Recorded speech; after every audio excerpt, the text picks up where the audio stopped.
2017, Attention is All You Need. You were part of that paper, of the Transformers paper, which I think it's freaking iconic. I think it's going to be in the history books because that kind of sets up the start, at least for most of the public, the start of Gen AI. Attention is all you need. Attention is all you need. Attention is all you need. Welcome to, they were the authors of the paper that says attention is all you need. Ladies and gentlemen, the only person who's still an engineer.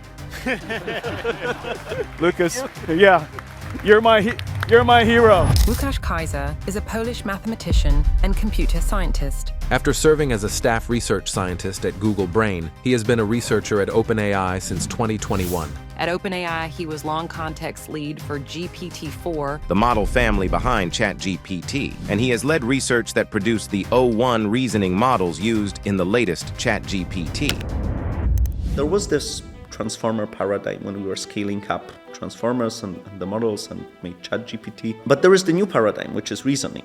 And that one is only starting. And I feel like this paradigm is so young that it's on this very steep path up. Richard Sutton, he's saying that LLMs will not take us to AGI. I'm not sure if Richard Sutton, I think he was arguing about the old style LLMs, which indeed don't do this. But the reasoning models are fundamentally very different. Reasoning models learn from another order of magnitude less data. I think they can really speed up science. We could run more experiments in parallel, but we just don't have the GPU. That's the ultimate bottleneck, like it's the GPUs and energy? I think that's the ultimate bottleneck. And I think this is the situation in all the labs. And I think some is basically getting as much more as is possible. And some people worry, will we be able to use them? I do not worry. AI is going really fast, but some people are starting to say that we are getting into another winter of AI. Do you have the feeling it's like that? I don't think there is any winter in this sense coming. It's if anything, it may actually have a very sharp improvement in the next year or two, which is something to, almost be a little scared of. Is AGI as near as we can see?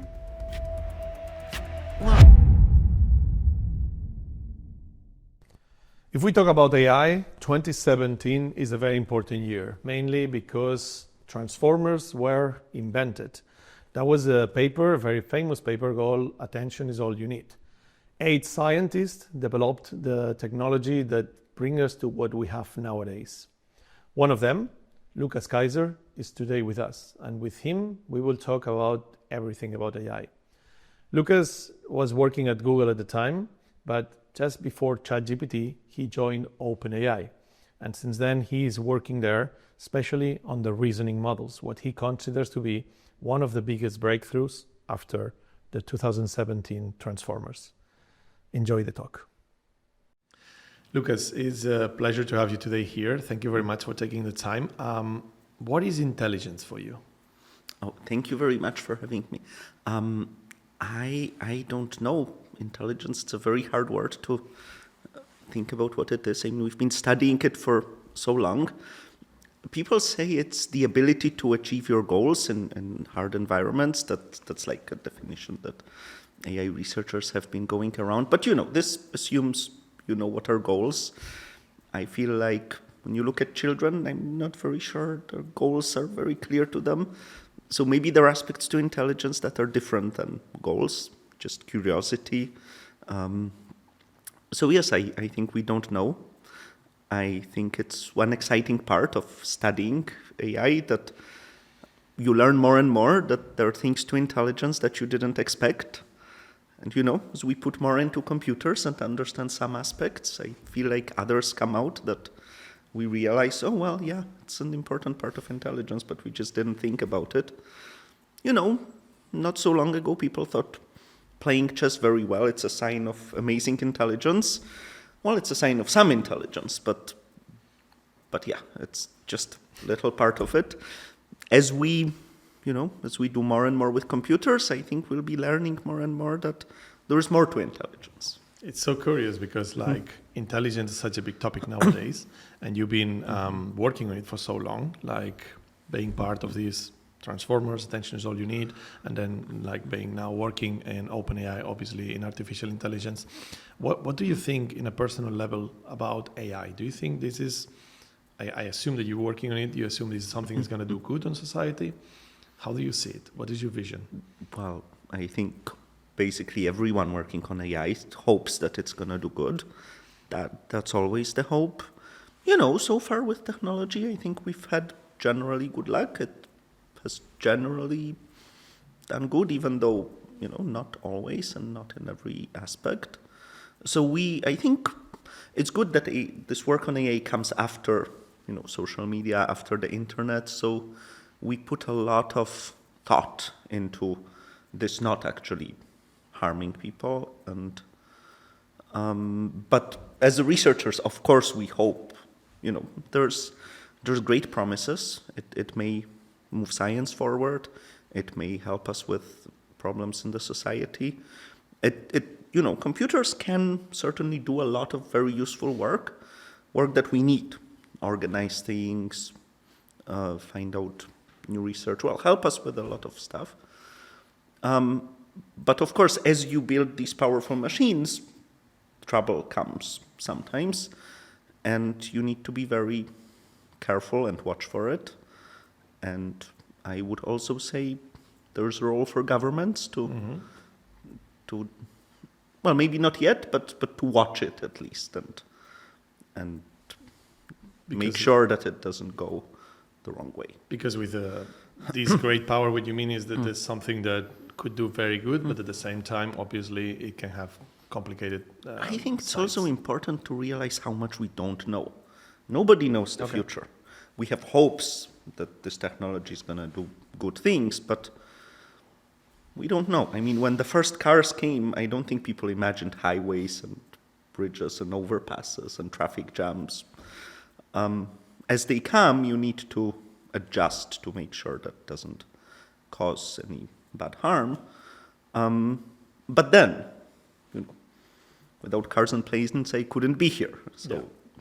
Yeah, that's the thing. Like, I feel there's a big difference with AI to other technologies. Like cars, they took 100 years to develop, and we had the first cars where you had to start it like really hard, and then now you can WhatsApp your Tesla, whatever, and it picks you up. But the thing is, we had 100 years. In these 100 years, we could do like roundabouts, we could do traffic lights, we could do law, as you said. Like the problem with AI, maybe it's that it's going too fast. Maybe, but I'm not sure. I mean, AI is digital. You can build digital bridges very fast too. So it is certainly fast, but I'm not sure at this point if it is too fast. Okay. I mean, this is something to watch. I feel like, it's been like a few years with chat. I don't think people are overwhelmed by the speed. It's there. We're learning to use it. It's mostly fine, I hope. Mm-hmm. And what is the vision at OpenAI? You're working right now at OpenAI. You're working in the research team. Obviously, you're not the spokesperson for OpenAI, but what do you think is the vision? That where is OpenAI taking us with AI? So OpenAI's mission from the start has been to build a beneficial artificial intelligence.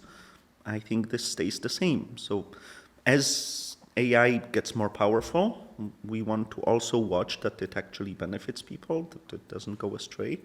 But the mission stays the same. Make it more powerful so it can do things like work we don't want to do, that it can help us progress in science. I think that's the more recent aspect. As it becomes more capable, maybe other things will get added to it. But making AI more capable and at the same time making sure it doesn't do harm, I think that's what OpenAI wants to do. It's not every day that we get the chance to speak to someone who's actually working in the internal models of the top frontier labs. You have a very specific vision from the inside of what's happening in the world of AI. Is AGI so close as some people are telling us? Do you think AGI is something we should be thinking about in the soon terms? Like, I'm most worried about the politicians, because normally they think this is something of 2050 and not something of these terms. So is AGI as near as we can see? I'm not a fan of the word AGI. Okay. I actually, when I was about 16, I think it was my first paid job. I was coding for Ben Goertzel, who coined this term. And when he coined this term, and this was not that long ago, it was supposed to mean almost the opposite of the way people use it now. Okay. It was supposed to be the general intelligence in contrast to humans who are so specific. Okay. So he imagines this consciousness that's way more expansive and general than our puny human. So now AGI means like doing things that humans can do. Exactly. But of course, if you look at AI, it's very different than human. It can do some things like playing games or slowly, like things like math exercises, much better than most humans at least. And then there are, of course, things that it can't even try doing, like anything in the physical world. Currently, robots are still very clumsy. And so I think the development will go this way.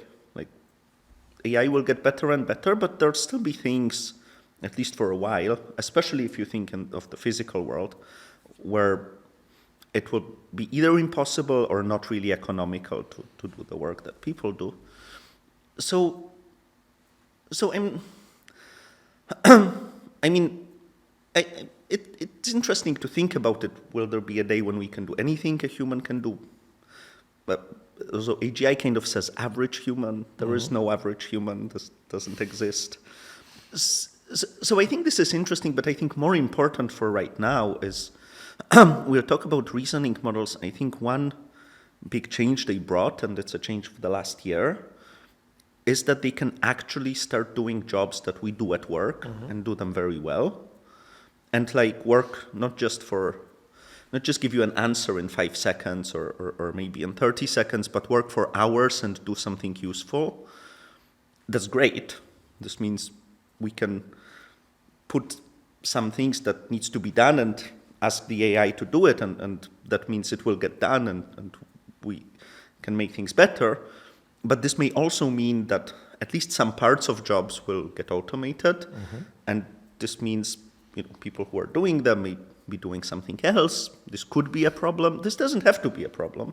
For now, it looks like it won't even be a full job. It will be just some tasks that you do may be done by AI, and then other tasks you'll just spend more time on them. But yes, as these things get more powerful, there will be changes, and we need to think of it how these changes will be happening. And this fact that the AI is getting more powerful, that's true. Whether you call it AGI here or there may be less important than the realization that cars can drive themselves now in San Francisco. A lot of them do drive themselves. And if it works in San Francisco, one day it's going to come to Barcelona and everywhere. AI can do programming, and it will only get better from now, which means a lot of tasks in programming it will start doing. And this will be coming to more and more tasks, and we need to think like, okay, so whether we call it AGI or not, it's there, it's doing things. These things can be super helpful, but how do we make a good outcome of this in the end is something that the society at large will need to give some thought.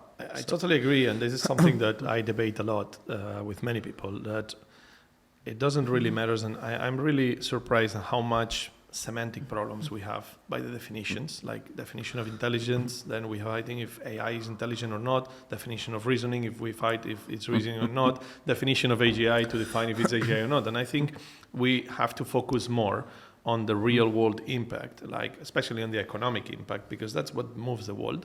And of course, that every time we have more and more tasks made by AI, and that doesn't mean jobs, because jobs is much more than just a series of tasks. But the truth is, like, the more tasks it does, the more it affects the job market. So how much time do we have, if we don't say AGI, how much time do we have until AI is doing a serious portion of our tasks? Do you think it's 2030 or it goes beyond that? Oh, I think if you think of tasks that are done on a computer, so I think for maybe robots in the physical world, it's hard to say. It may also come faster, but it may take longer. It's very much in the infancy. But if you think of tasks that you do on a computer, clicking, writing, programming, and these days this is the majority of jobs, these tasks are coming fast. I believe reasoning models even currently are probably capable of doing most of them. They're maybe quirky for now. Maybe people haven't tried, maybe something's missing from the training data. But in all the labs, since these are valuable tasks and people want them to be done, and there is a number of models and labs and there is competition, the competition will certainly be pushing all of these to, what are the most valuable tasks? Oh, we're not doing this one great. Let's try. Let's add some data. Let's push it. The models will be getting better in general too, and there are new research improvements and discoveries in the pipeline. So I would say faster, like sooner rather than later, there will be a bigger and bigger chunk of tasks that the models are capable of doing. And you can see this in coding. Like, since also I feel like there was pressure from the programmers who do AI to focus on that. Yeah. And the progress has been astounding. Like both Anthropic's Claude and OpenAI Codex, there are models that can code you a very substantial program, just you ask for it and there it is. And they take a few hours and it's going to be done there. And they're very good at understanding large code bases. They can do code reviews now, very reasonable. They can find bugs now. They can even find security holes. So within a matter of months, like I feel like a year ago, they were not quite even near. I think Claude 3.5 came out like about a year ago, and that was like astonishing evolution from what we had before. I think Jenny from Cosine was the best at the time, and it was like the SWE was like 30% or something, and now we are like at GPT-5 is 75. Even 3 months ago, I was like, well, there was Claude Code and Codex, and they were okay. And now, even at our fairly complicated code base, they're like real help. Okay. And, it's becoming very, I would say my team started using it like seriously a few months ago. Wow. And by now it's like half of the time people just ask Codex to code for them first, and then they tweak and improve it and so on. But there are still, we'll talk about reasoning models. I think we're still at the very beginning of this paradigm, which is the key research paradigm driving this. So even the code models, they have improved a bit, but they're still at the very beginning. There's just so much low-hanging stuff that obviously needs to be fixed and improved and retrained that, they're going to get better. It's just not... I think they're going to get better. It's basically... This is one of the clear things. Like, they've been getting better nonstop, so models are going to get better at everything. The question is more how fast they're going to get better at everything. Right now, the speed of evolution of AI is astonishing, but is there any reason why it's not faster? Is there like any bottlenecks? Is it compute? Like, are you guys strangled by compute to offer services? Well, of course. I think all the larger companies, we can offer only so much because there is so many GPUs. If you pay the more expensive subscription, you're getting the better models. Yeah. But I think at the very core, at least OpenAI, but I think also Anthropic and other organizations, we want to show AGI to everyone, or AI. I think it's part of our mission to make people understand that this is coming, and the only way to understand is when you can use it. So we're trying very much to make the free version as close to the best one as we can. And that's much harder because this means you are constrained by how much compute power you can put in it. Yeah, there was a strong try on that with GPT-5.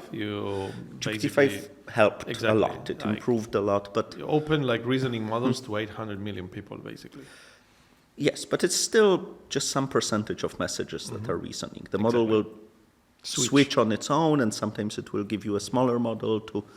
So there is a lot of these things that I would call compromises, but they're necessary to make it work on the GPUs we have for the amount of people we want to serve. And it's only a matter of like how much of what you have you can offer, or if you had more compute, you could give us better models. Like how far is the research from the public models? Like Are we guys like releasing straight away when you find something, or is like 6 months, or is 1 year in front or behind? I think we try to release fairly fast, but yeah, there's a lot of so some of the things you find out are like, okay, this is an improvement, you generate some data, put it into the model, you can release it. Other things are like, well, okay, now we understand we should have done it from scratch differently, but now you need to retrain the whole model from step 0 where it was pre-trained. Wow.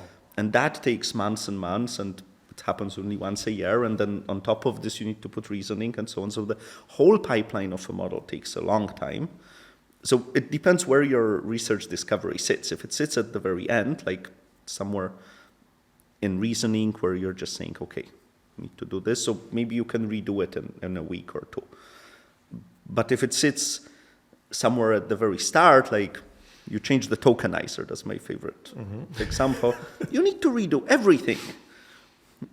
That's why we don't change it very much. But if you had some ideas for gains that sit very early in the pipeline, then you need to wait for the next generation of models, which can be a year. Retraining the whole model, which means a lot of cost, right? So the models do get retrained every now and then, every year, every half a year, but not that much more often, right? And yeah, so you kind of need to fit into that, because so every time you make like for example from GPT-4 to GPT-5, this is a retraining, or that doesn't mean, like the names don't mean necessarily a retrain of the model.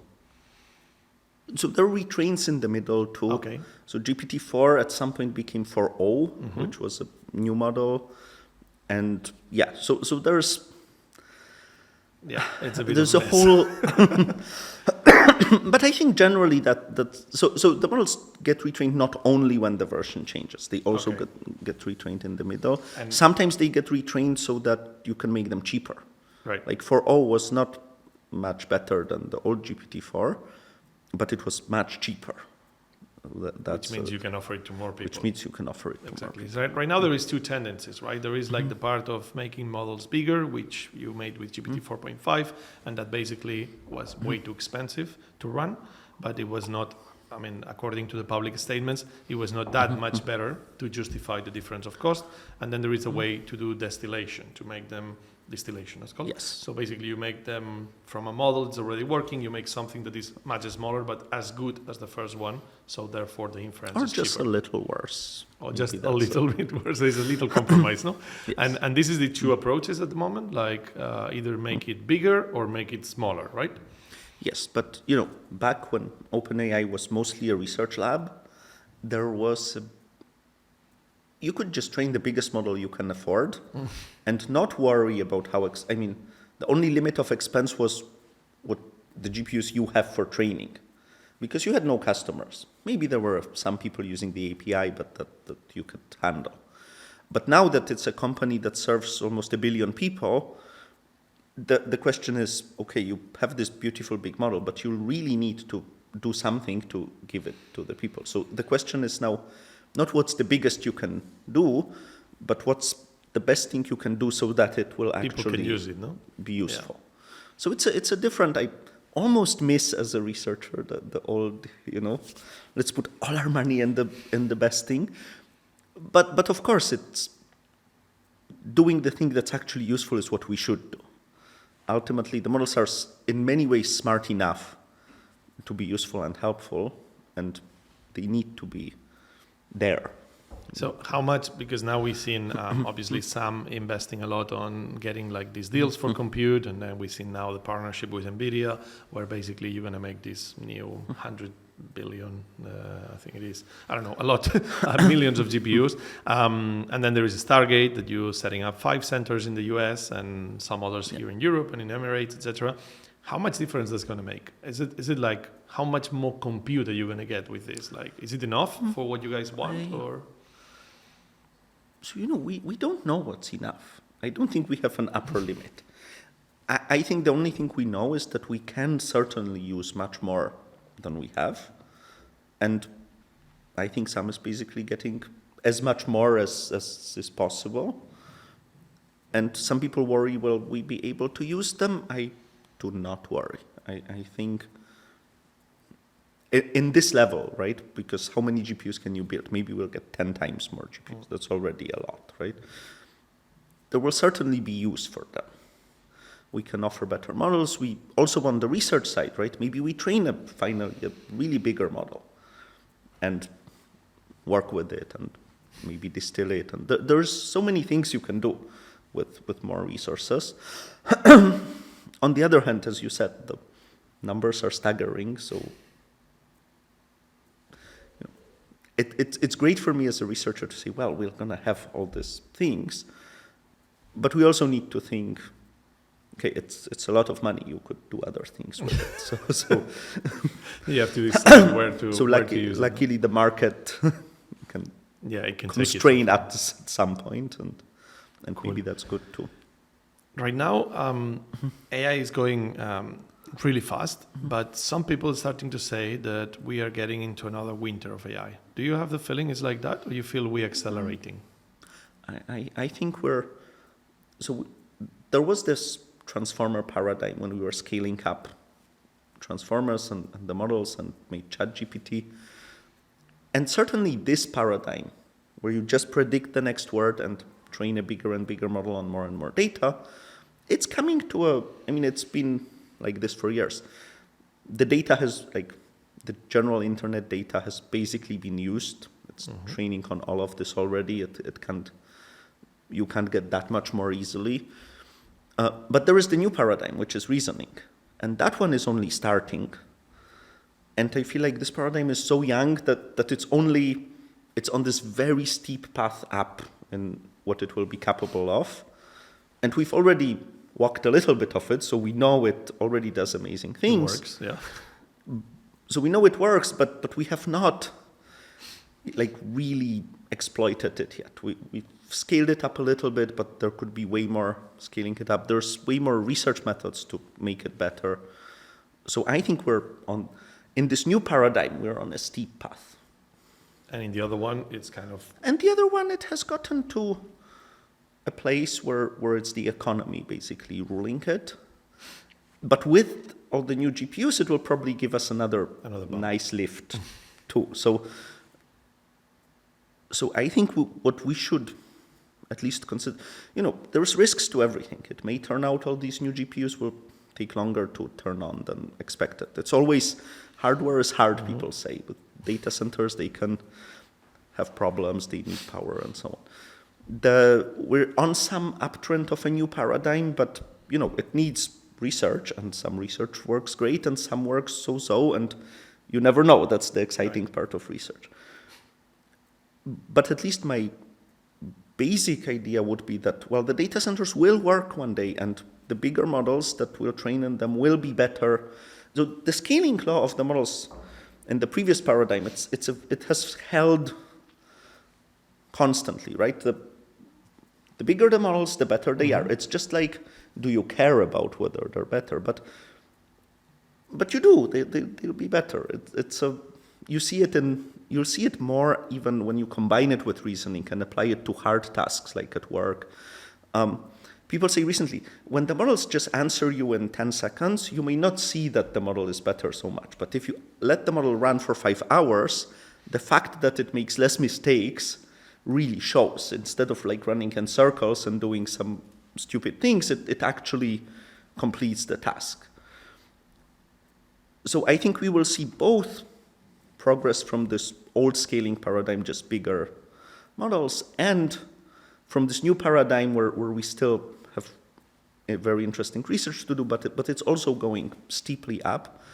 And if you combine these two, then you need to start preparing that, yes, progress in AI is, I don't think there is any winter in this sense coming.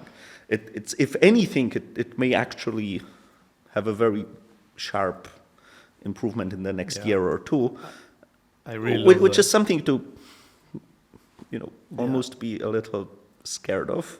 Yeah, of course. I really love that meme that runs around where it basically says like the only wall that you see on AI is the curve of exponential improvement, no? Because it really goes non-stop up. Because at the end of the day, like even if it's actually really, the timing was amazing with the reasoning models, because it was exactly in the point where we were seeing that the benefits from scaling normal LLMs was not that good, and then all of a sudden breakthrough, and we are there, no? And then I think the reasoning breakthrough was really huge. You know, the people who worked on silicon, they always laugh at this because people say Moore's law has held for 40 years, and they say yes, and what people don't notice is that every 4 years we had a breakthrough that held it. That helped keep it up, no? But you know, if it happened 10 times, you stop talking about an accident. Oh, how well timed it is. It's not an accident. We started working on reasoning models 4 years ago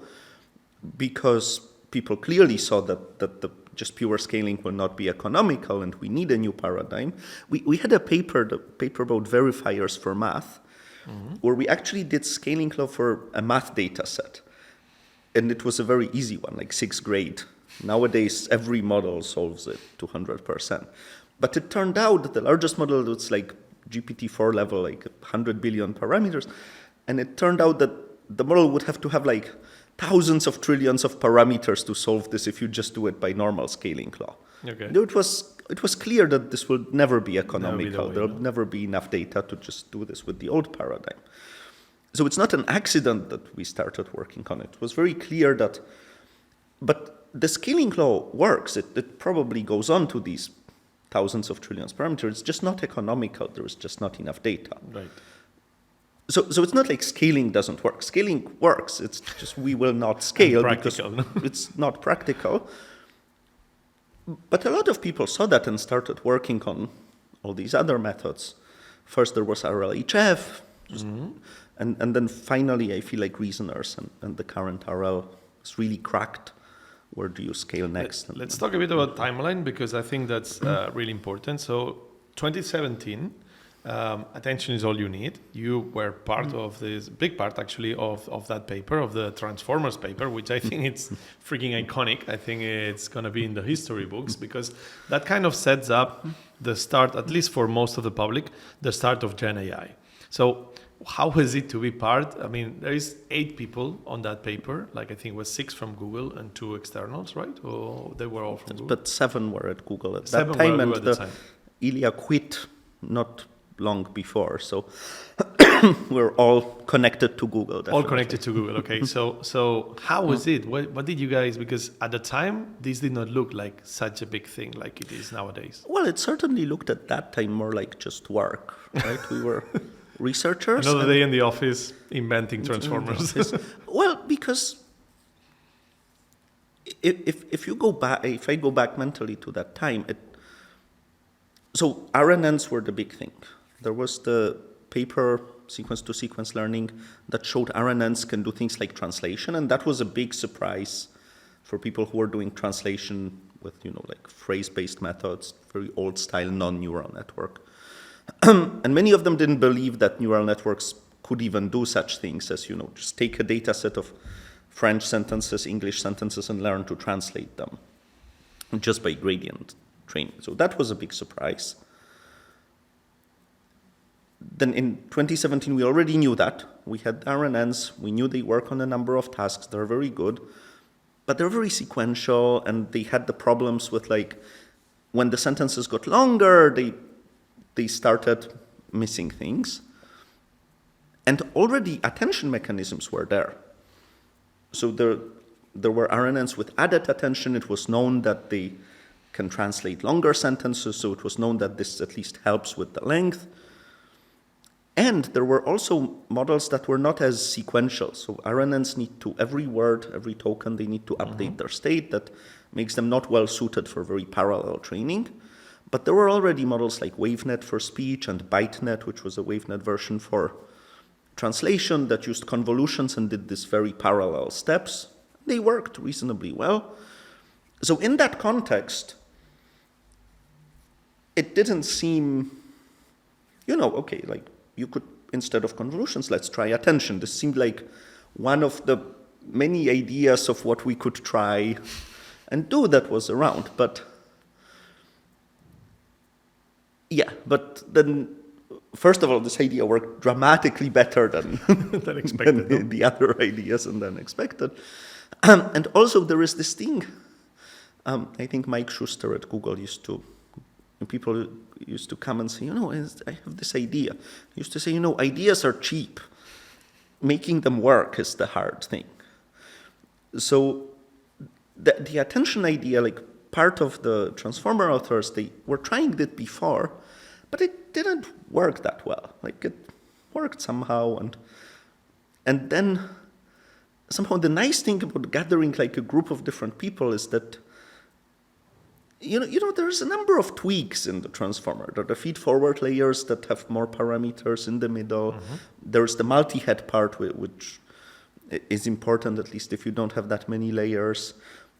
For training, you had to do this learning rate warm-up, which is now maybe you need to do it less, but back then it kind of wouldn't want to train without it. There are all these tweaks that if you work alone, you may kind of not miss one of them, and then things work much worse. But the nice thing about working in a larger group, and especially of people we were not even in the same team, was that everyone is kind of attached to their tweak, and then everyone runs experiments, and it's a very special group of people, and just putting this together got this artifact that really works much better. Not just it wasn't just a tiny improvement, but it turned out it really works much better than. And do you have the feeling that transformers, you guys invented them or discovered them? I think that's hard to say. I would say both. There is certainly some part to discovering. I feel like this core self-attention thing is definitely a discovery. It seems like this is a very fundamental thing. But then again, it doesn't work on its own. And then all these other tweaks that you need to put to really make it shine, that feels a bit more invented in some sense, but that's just it's crazy, because it's like one of these things that will go down in history, especially if AI ends up being as good as we think it will be. Because it definitely feels like there was a before and after, on transformers. Like it seemed like it worked so well that everyone started working on top of them, and then these just went beyond any expectations of you guys had. Actually, you made it more focused on translation, right? And there was no aim, but there was another example in the paper. There was a parsing example. Mm-hmm. I put it mostly because it was curious to me. It was a data set I worked with before, and you had to expand this data a lot to make RNNs train on it. And if you trained on the small part, it just didn't work. And if you took transformer, it just took the small data set, and just from that little data, it worked very well. It was always interesting to me that it may not be noted, because now you train the LLMs on huge data sets, right? The larger they are, the more data you need. But transformers can also be trained on much smaller data than RNNs. They're actually more data efficient, and that somehow could get lost. So I really wanted to put it in the paper. So then everyone started using it for everything. But soon thereafter, so I guess if there was one of us who really was saying, this will be the future and there'll just be language models, it was Noam. He was always like, we're going to scale it up. And so he was doing language models very, very soon, really. Like the paper was it was just his next training to not just do translation, but language modeling too. Mm-hmm. And the idea that you should just scale it up. So it was there. It was just for a conference at that time, translation was such an established benchmark that right. It was just good to publish. But the idea that maybe you should train on language was certainly there. So back to this timeline, in 2017, you get the transformers out, everyone goes nuts about it, starts using it for everything. The next breakthrough, if we put it on a zoom out scale, is the reasoning models. And that's probably as bigger than people think of what it is. But when did you start working on, like the AI community developers, when did you start working on reasoning models? How far after? So there were certainly a lot of between the transformer paper and ChatGPT, there were a lot of breakthroughs that we should not forget. I don't know which ones. Let's put them out, because on the scale of things, obviously, the general public, we don't live through the. No, but there were very well-known breakthroughs. So transformers, then they were scaled up to training on all of internet models like BERT, GPT-2, scaling laws that kind of showed how you should actually scale them. There was a lot of research on how you should grow them, there was a lot of research on attention layers, and the ReLU changed to GEGLU, was research on mixture of experts. So there was a lot of research that led to, from the basic transformer to GPT-4.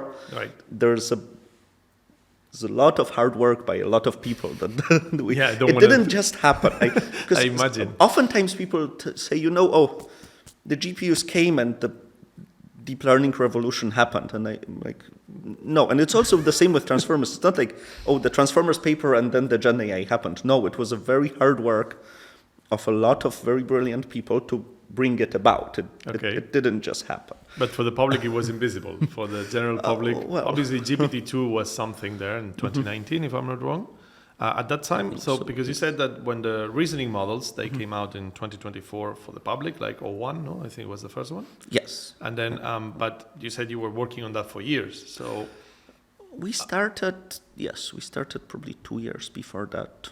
2 years before, wow. So at that time, I think it was just about when ChatGPT It was before out. GPT-4. Yeah, it was before ChatGPT. Before ChatGPT, you were already working on reasoning models. Yes. Wow. Yes. Wow. And nowadays, you guys not working on what will come in 2 years. You're more on the day-to-day basis. Oh. Maybe. Well, certainly my team works very much on things that are a bit more ahead.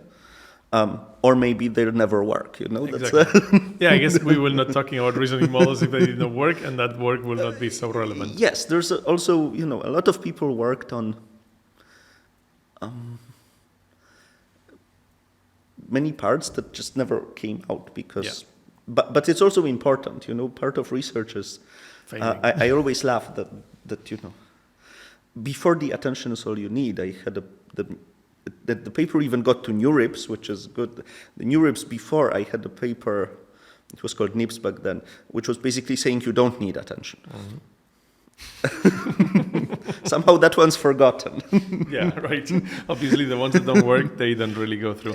So you start working 2 years before on the reasoning models, but for everybody to understand, our audience is not extremely technical, or not all of them at least. What is the difference between, can I call it normal LLM or tokenizer LLM? How do you call it?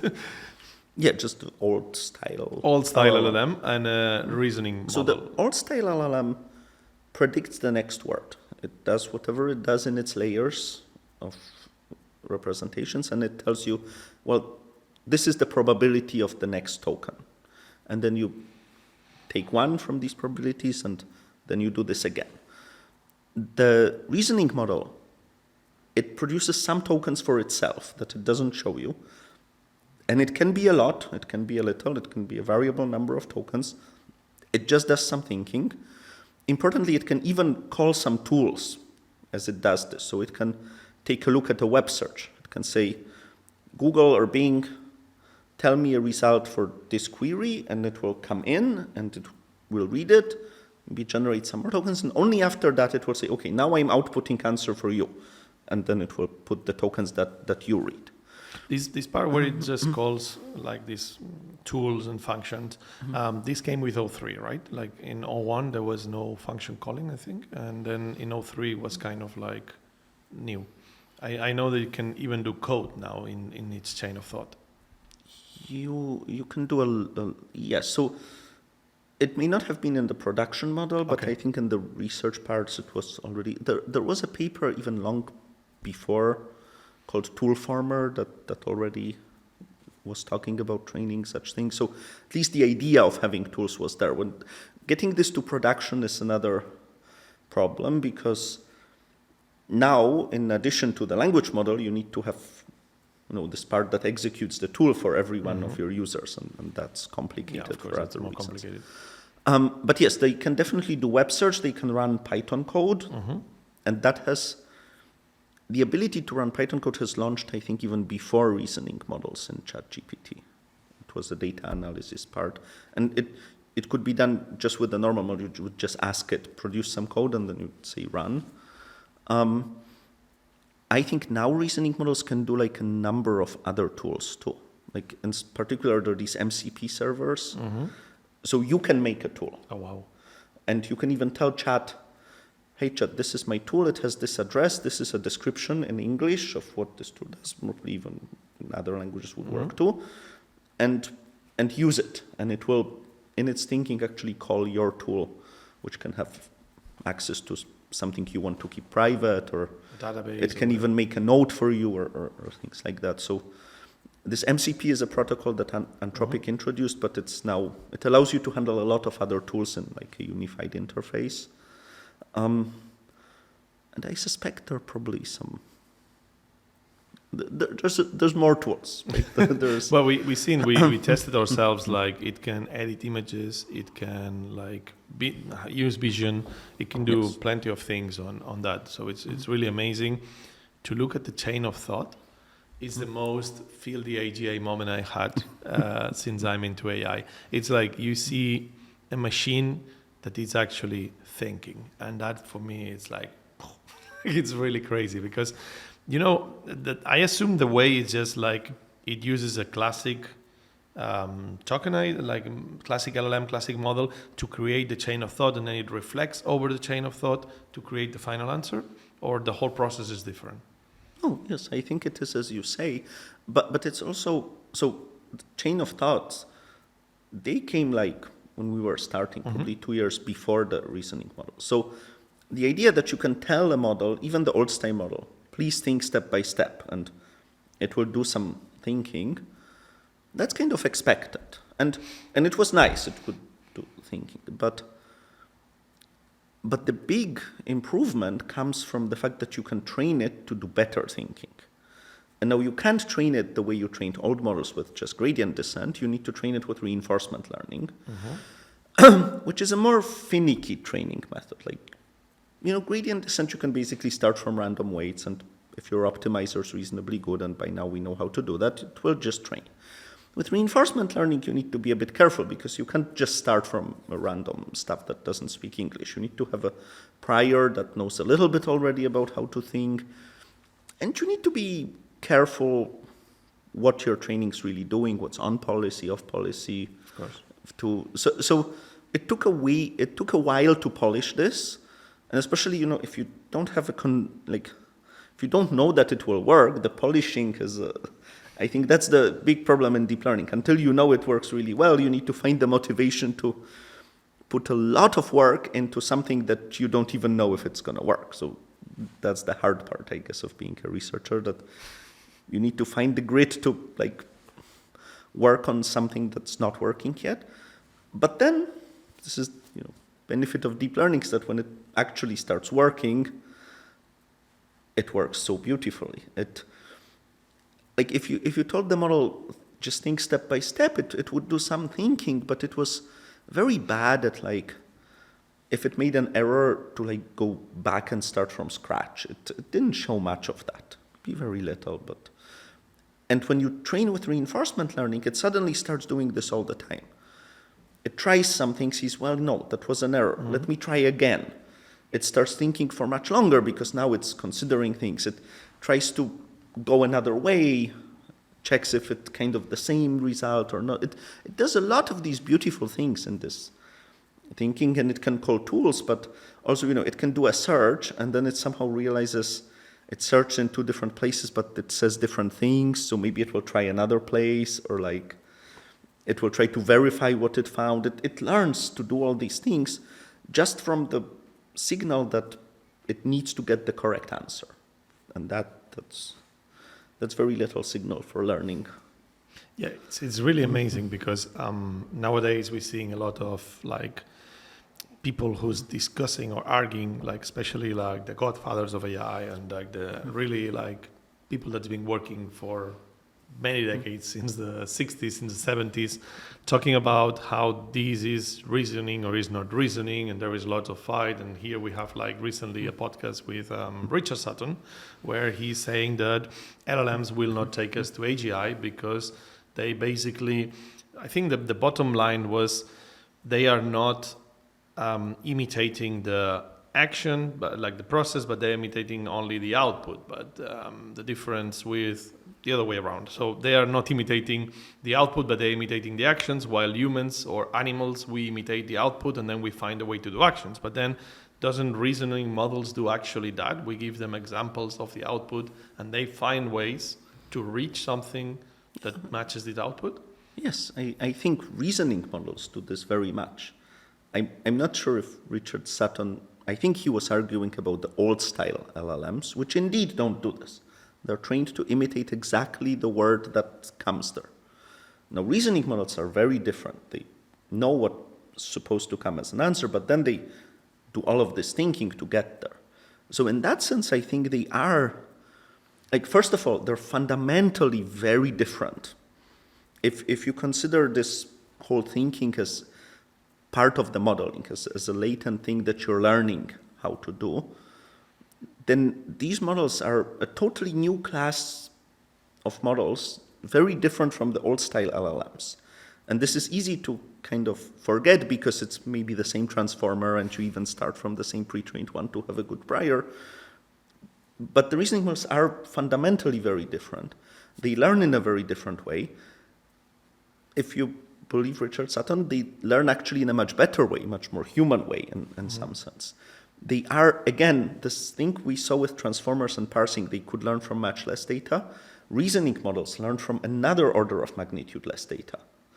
The amount of mathematics they're trained on is tiny in comparison to the internet, but they learn to improve dramatically. So it's another huge change in how little data you need to teach them, which also means they will start generalizing to things we have not seen before.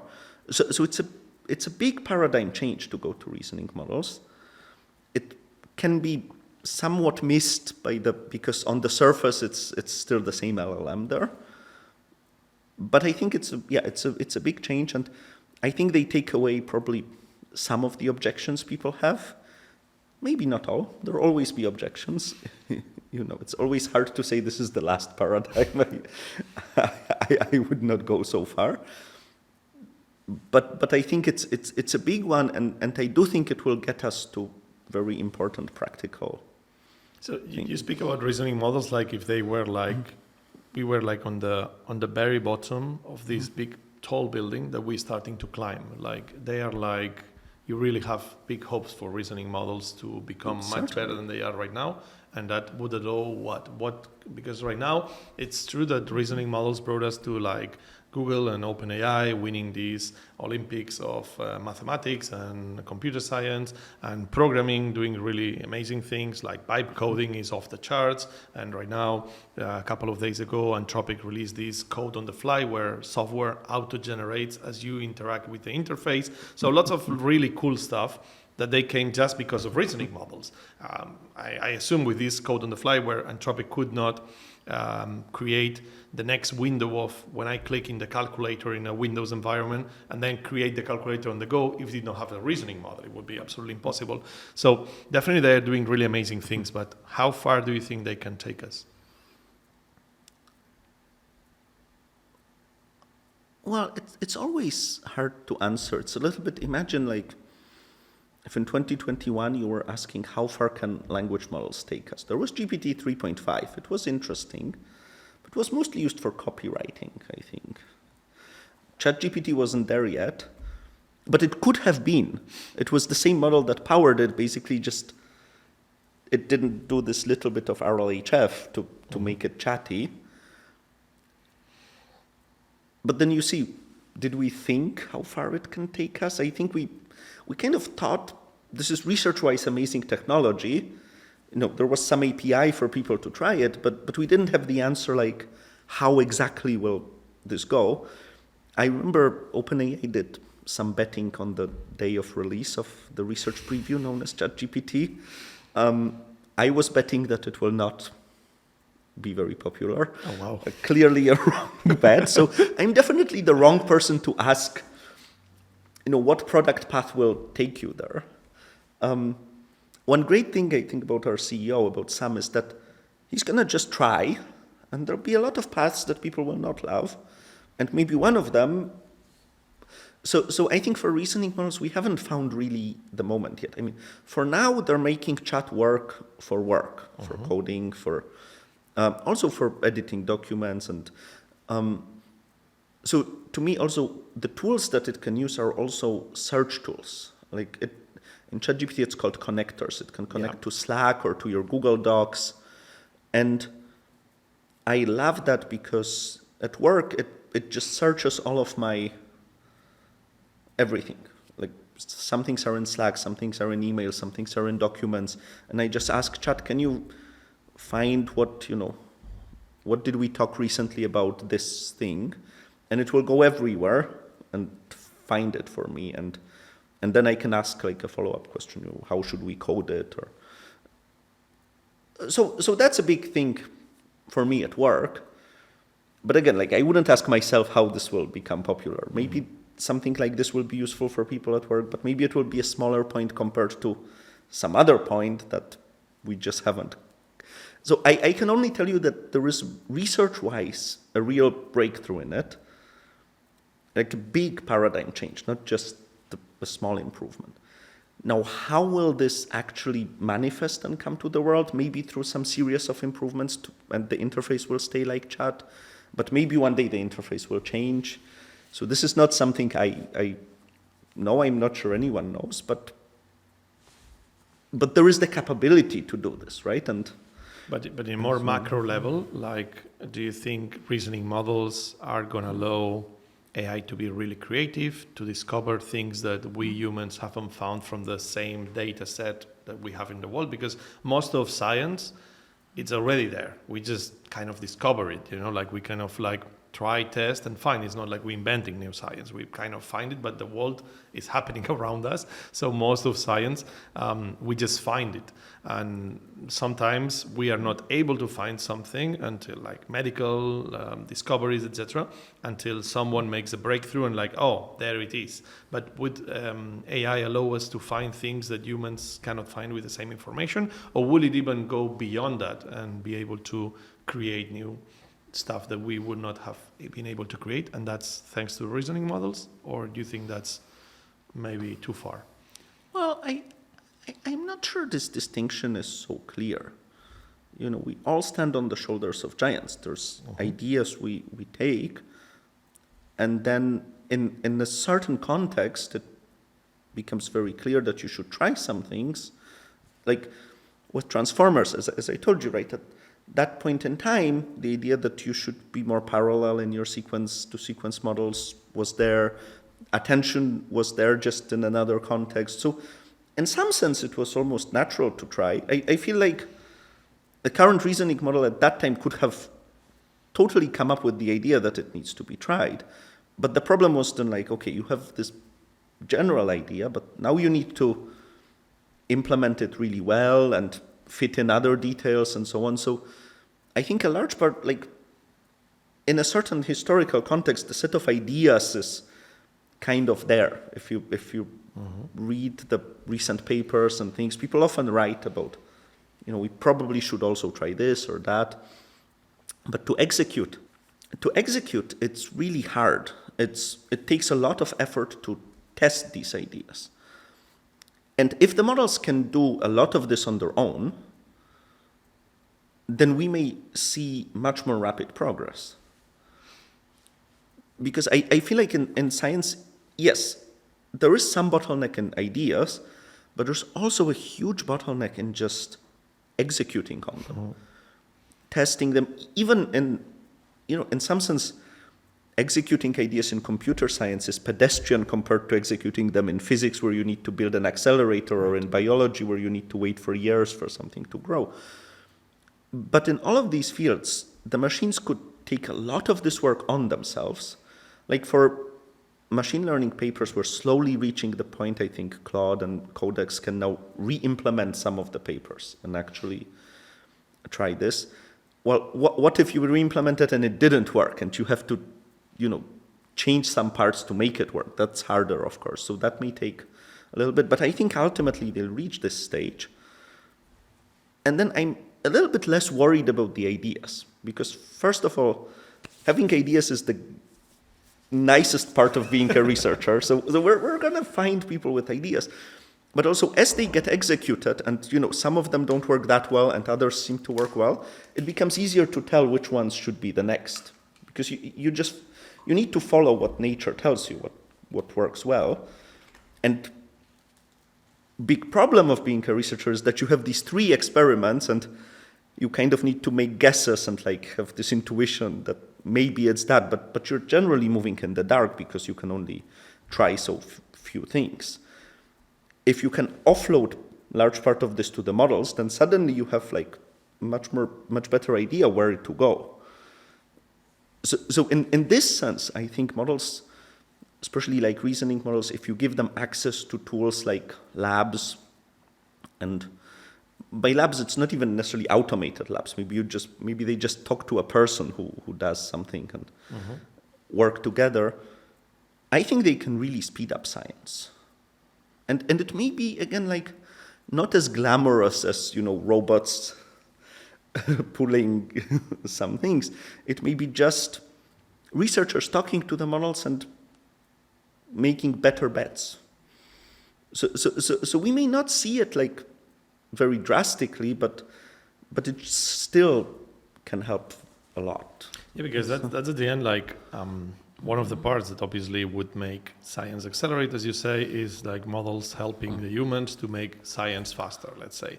But there is this other part where it's the self-recurring, where the AI is learning new things and it's teaching itself to be better, and then it's getting better and better and better, and then this goes to what they usually say. I think it was Kurzweil that said this explosion of intelligence. So right now, how much do you use AI in your work? Because I saw in the presentation of GPT-5 of Sebastian Bubeck that he was talking about how you guys using other models to create a part of synthetic data to train newer models, and that this is working better than it used before. That seems to be a breakthrough there on synthetic data. I don't know if you do much of this on your work, but I assume that this is one way of models helping to make better models and therefore being self-recurring. But at the same time, there must be a part where you guys, that you work on developing these new breakthroughs that make models better, get AI to help you to do your work faster so you can do more of this. So what role does AI has on your daily life? Do you use it a lot? It's a crucial part of your job, or still not? So as I said, I think a few months ago, the team and we started using Codex much more, because it's gotten to the point where instead of being annoying, it actually can help you. So I feel these days it will write the first iteration of code a lot. But most of the time in the complex code base, you need to go into that code and fix some things and change other things. And so it's helping, but more of a programmer's help. I do think it will get better and better at this. It will do more and more of the program, and the programming work is a large part of the work. There is a large part of the work which is running experiments on these large distributed clusters. Things fail, you need to fix them. I think in this it will also help a lot. So it will help us run experiments. It will speed that up. It will probably help us understand some things better too. Yes, it generates, so this is another angle where it generates data for the models. The synthetic data is oftentimes a reasoning model that just does reasoning and outputs something that's actually better for training than before. So it's very related to the progress in reasoning models, but now we use them to train the pre-trained models. So all of these things are good, but I don't think they necessarily lead to an explosion on their own. It's more yes, we're doing things faster, but it's not clear it's like 2 times faster. It doesn't seem like this fastness Explosion. is exploding. But at the end of the day, we see that the reasoning models, they're also getting faster. Like recently, I think it was Grok Fast, which is extremely very quick. Like I'm really impressed by it, and the benchmarks are really high. I don't know what did they do on that, but the reality is that it seems like the time it takes the model, the amount of tokens maybe that it takes to reason through a problem is getting smaller every time, therefore making it faster. So I think this is a distillation thing of sorts. You take the big model, you ask it to think quicker and distill. So all of these methods are great. What I would like to say is I think all of these methods will hit some limit. You can distill big models into smaller ones. To a certain point. But there will be a point, like, you cannot be lower than 4 layers. You cannot go lower than 8 layers, right? Because then it degrades the quality. It takes quality. something to be a good model. So and also, like, so the models can program for us and schedule experiments. The experiments still need to run, and we have only so many GPUs. So it's like any part you automate, you just shift the bottlenecks to the other parts. An ultimate bottleneck is how many GPUs do we have? That's the ultimate bottleneck, like it's GPUs and energy? I think that's the ultimate bottleneck, because even now, a lot of our research is just limited. Like, we could run more experiments in parallel, but we just don't have the GPUs. And I think this is the situation in all the labs. And so now the models can probably lower that bottleneck in that we usually don't run experiments probably on the smallest model we could run them, because you'd have to prepare this model, and we don't have models that small yet or whatever.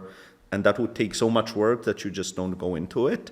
Now, an automated model may go into it, so it will, again, lower this. But there is a limit to anything. At some point, to run a lot of experiments, you just need a lot of compute. And, well, we're building it. So I do think there will be these, we'll get 2 times faster, and then maybe we'll go to smaller models, and that'll be another 3 times more efficient. But I think this progress will, instead of maybe from the outside it will look like a big explosion, but I think it will again be this series of hard work things that you need to, you get better at coding because the AI is helping you, and then you get better at data, and then you get better at distillation, and then you run experiments on the smaller models, and there's a number of them that we can foresee, and then there may be a little pause until we find the next idea. So everything goes in these, from very far it may look like an explosion, but when you're working on it, it just looks like, okay, we have these 3 things that are promising, but after we do that, we don't really know what will be the next thing. But again, always, as you come to it, people have started thinking about it, and there comes the next thing. So yeah, that's what I was going to say. You say that we need some things, we need some breakthroughs, we need some things to make this happen, to get better and better and better. But I don't see you very worried about these things happening. It's like you're very sure that they will happen. Is that because historically they've been happening, or because you guys are kind of finding bumps on the road, but they're just going through? No, but our software systems, and I was at Google, I was at OpenAI,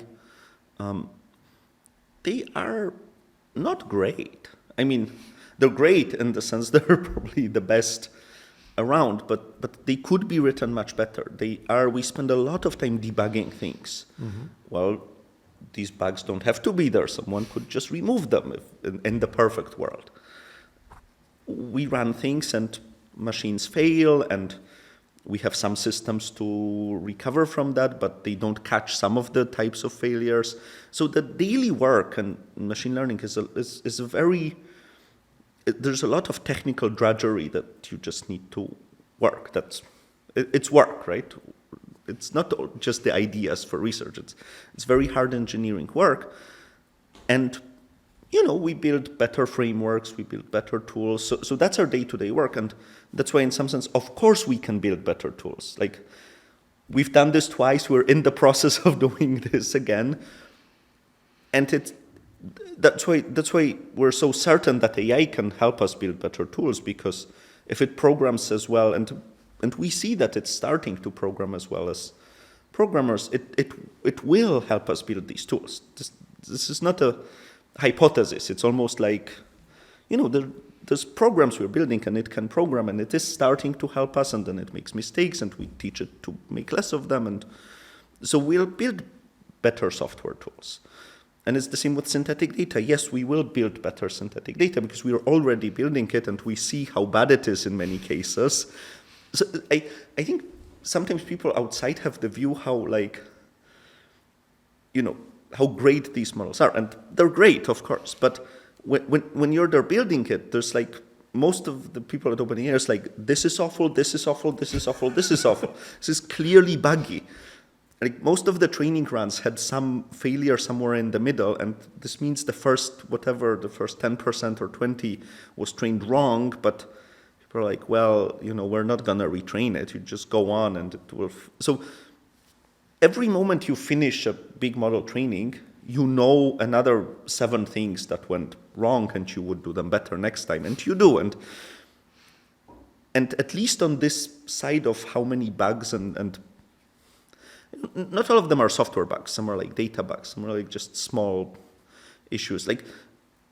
But there is no shortage of this anywhere in sight for now. And anytime you fix them, your model gets better. So there's we're certainly not in the shortage of things to fix. It's crazy because you guys created something that is basically changing the world as we know it. It's changing the work market, is changing the life of people, is giving people the opportunity to do things they never thought they would be able to do before. And still you guys think is it's improvable. This could be better. And it's that gives so much room for advance. So it gives me the feeling that there is no way that this AI race or AI boom, it's slowing down anytime soon, because as you say, you're in the beginning of it where things are definitely not optimized, not perfect, and still it's changing the world every day. So it's really it's crazy feeling that for us is mind blowing, and for you guys is meh, it could be improved. Some things you fix and you don't see the improvement that much, right? But then others you fix and you never know. But then there are the big things like reasoning models, and I think there will be because the reasoning models are so early still, there will be improvements to them that are maybe they're within the paradigm, but they're big enough that they're not just fixes. They're really new ideas. Reasoning for now is token by token. It's very sequential. It almost reminds me of the RNNs, right? Mm-hmm. It needs to become more parallel. Should do a bunch of these in parallel. So some version of that should happen. We maybe don't know yet which is the best idea for that. But something like that needs to happen. It feels like when the RNNs were doing it's step by step, there was this feeling in the community that they have to do this more parallel because it should be possible. So you mean multiple instances? That is how GPT-5 Pro works, right? It's multiple instances. So Pro is a slight start to it. You could do multiple instances. It's but yes, how do you combine them? People to understand, Pro is an agent where it just deploys multiple GPT-5s at the same time. Is that how it works, or how does it work? It does multiple chains of thought. Yes. In parallel, and then they discuss between them, and they decide what's the optimal answer, giving thought to each one of them. Right? Yes. Okay, and then that's what you mean by doing in parallel, or you mean more diffusion, where just everything comes at once, or? So you see, there's a number of ways to do it. We don't yet know which one will actually turn out to be the best, or if there'll be a number of them. We also should somehow put it into training. So GPT-5 Pro does this, but it's not very much trained to do this. It's trained usually. So there is, but some of these methods should work. And now we don't know if this will work and it will be a nice, but just a little speed up, or if it will turn out to be actually a big thing. We don't know that, but we research it and we'll try. And that's just the parallelism. I think the big thing for reasoning models, the thing that I'm mostly focusing on these days, is learning from arbitrary data. So currently, to train them, you need to say this is correct, this is not correct. But most data in the world is not formulated as these school questions, and maybe for the better.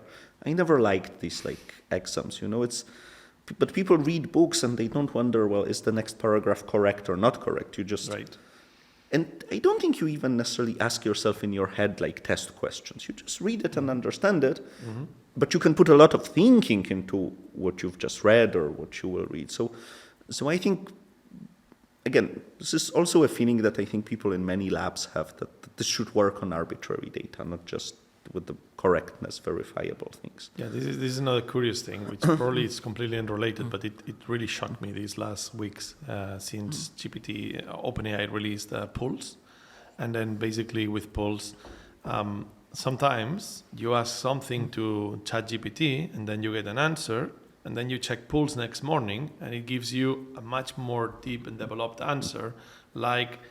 I understand that this is somehow programmed, but the feeling is it thought about it and it thought that it could give me a better answer, so it just proactively gave me a better answer. So at the end, it's kind of a behavior, and that's really shocking. And I don't know how much of it is myself making it, but I really feel AI evolving not only vertically but also horizontally into being more useful.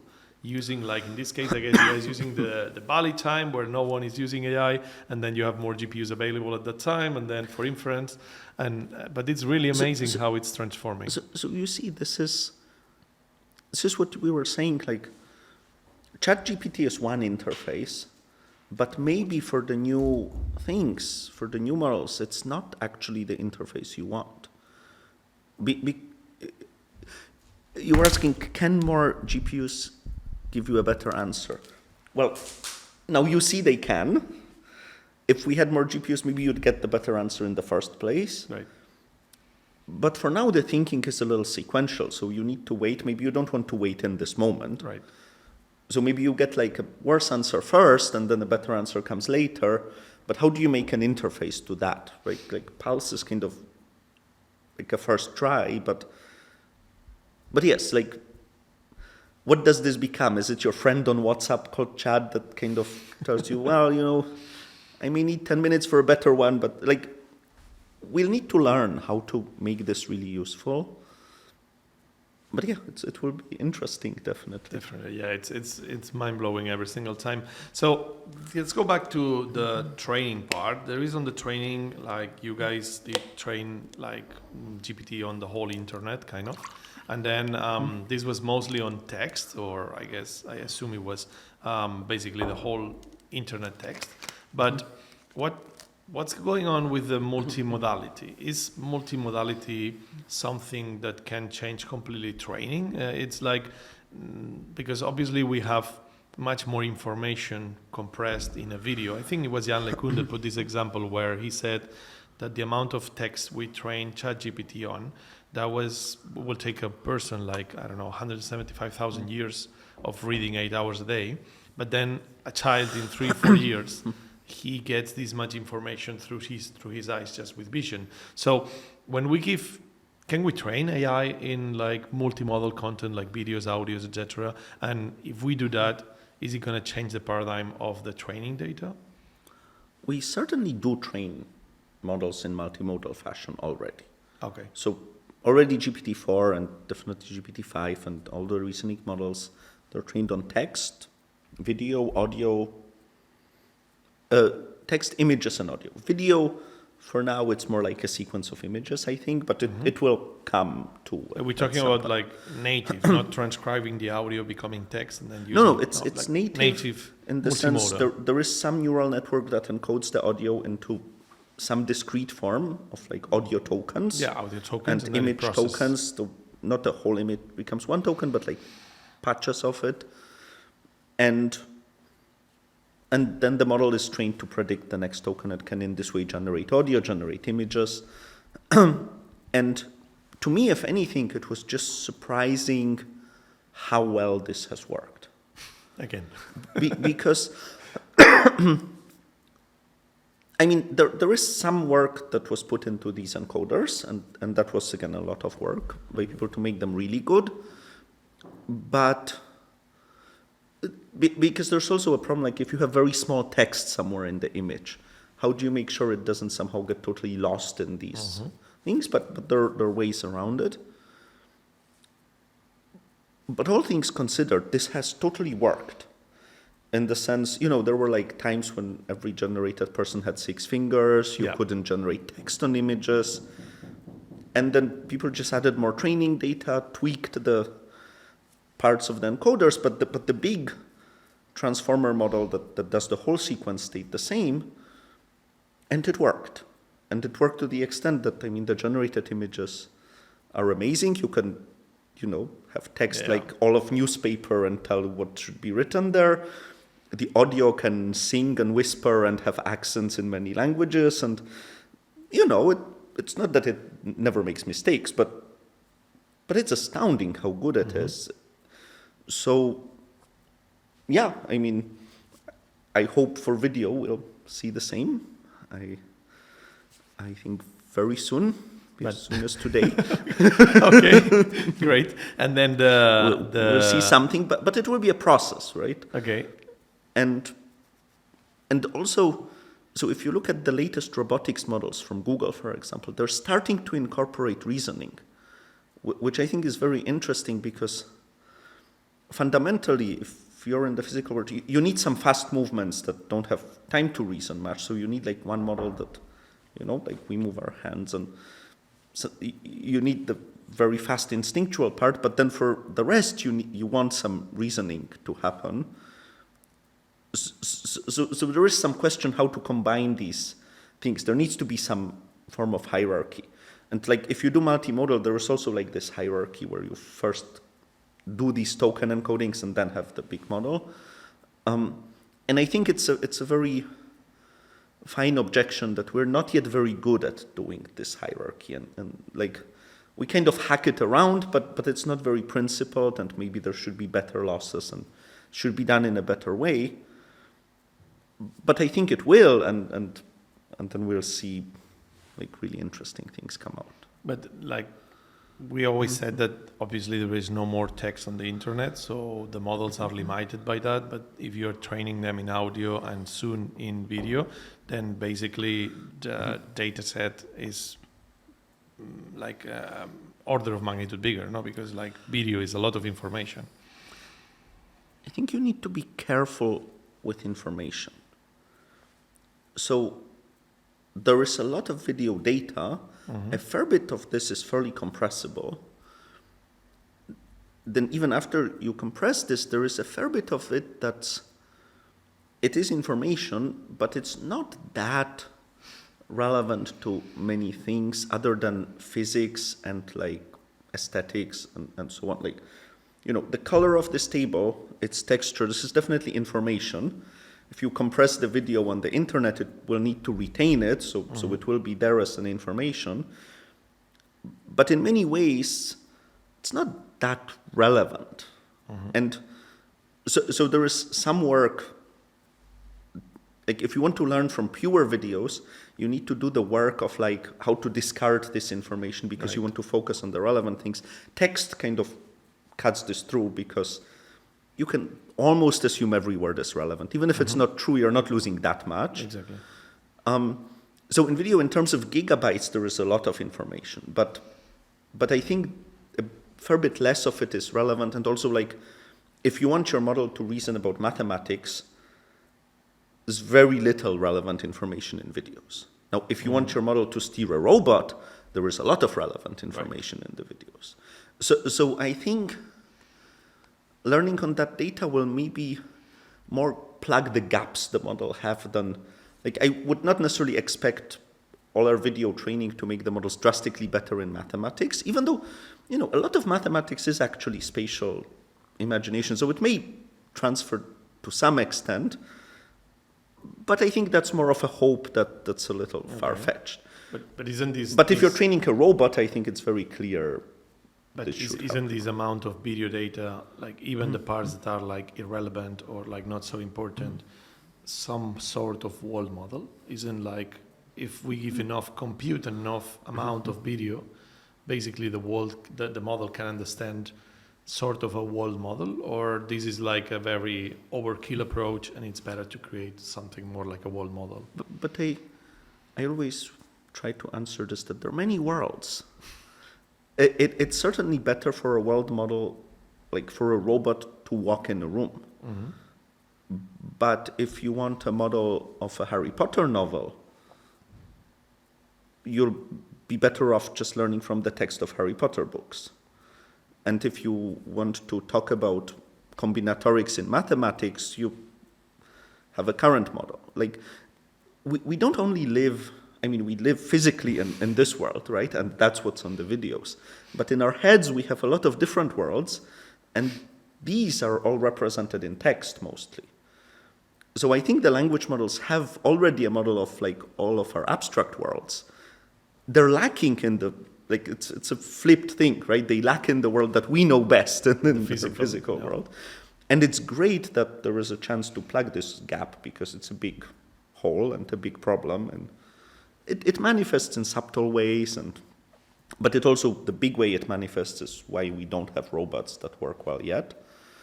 So I think this will lead to huge improvements in that part. But I think if you think of like office work jobs, it may help a little bit, but it may be less relevant than, can we make reasoning models more parallel and things like that. Right, because recently Demis Hassabis, he said something like, they asked him in a conference what would be AGI, etc.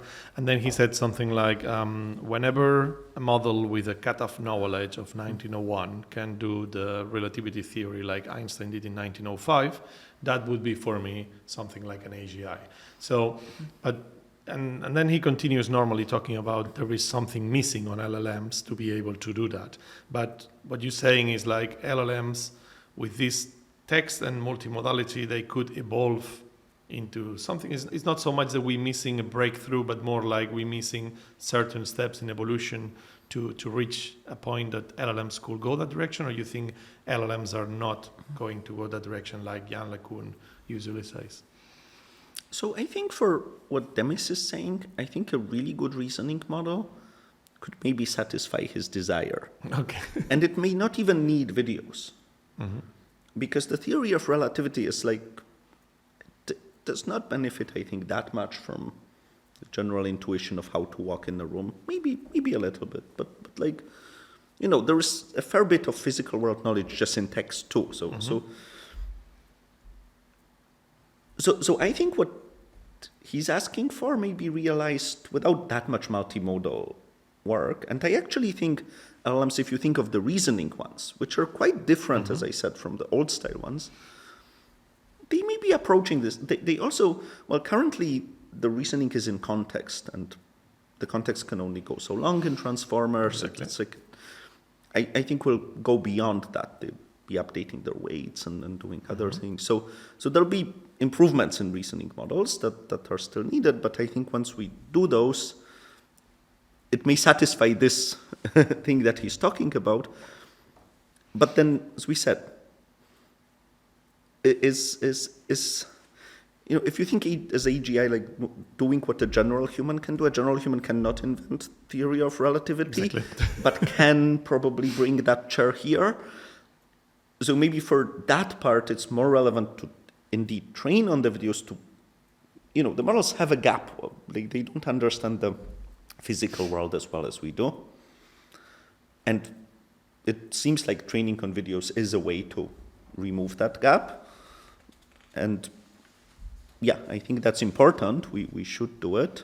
I think having a model of the physical world, which the current, with reasoning, they can get better in the sense they will maybe write a Python simulation and look at it, but that's not how we reason about the physical world. It should be in the neural weights, right? And it isn't because we just didn't do enough work on videos, but I think we didn't for good technical reasons. Like in 2017, when we were doing the transformers, most of the experiments were on 64 GPUs, and we would not have managed at that time to work with videos. It was just not Possible, yeah. enough resources. Now slowly they're coming, and we're seeing models of videos, models even steerable by actions, right? You can walk through a world and it's generating it. And I think as time progresses, we'll learn how to train on it, and the models will get a much better understanding of the physical world. They're already getting it, but needs to go through some generations. And I think that's great. We'll plug a hole in the model's understanding. I do think it may even lead us to robotics in some time, but robots also need hardware, and hardware is hard and breaks. So all of this work we talk about it as things happen, but it's a lot of hard work but by a lot of people. Nevertheless, I do think they will happen.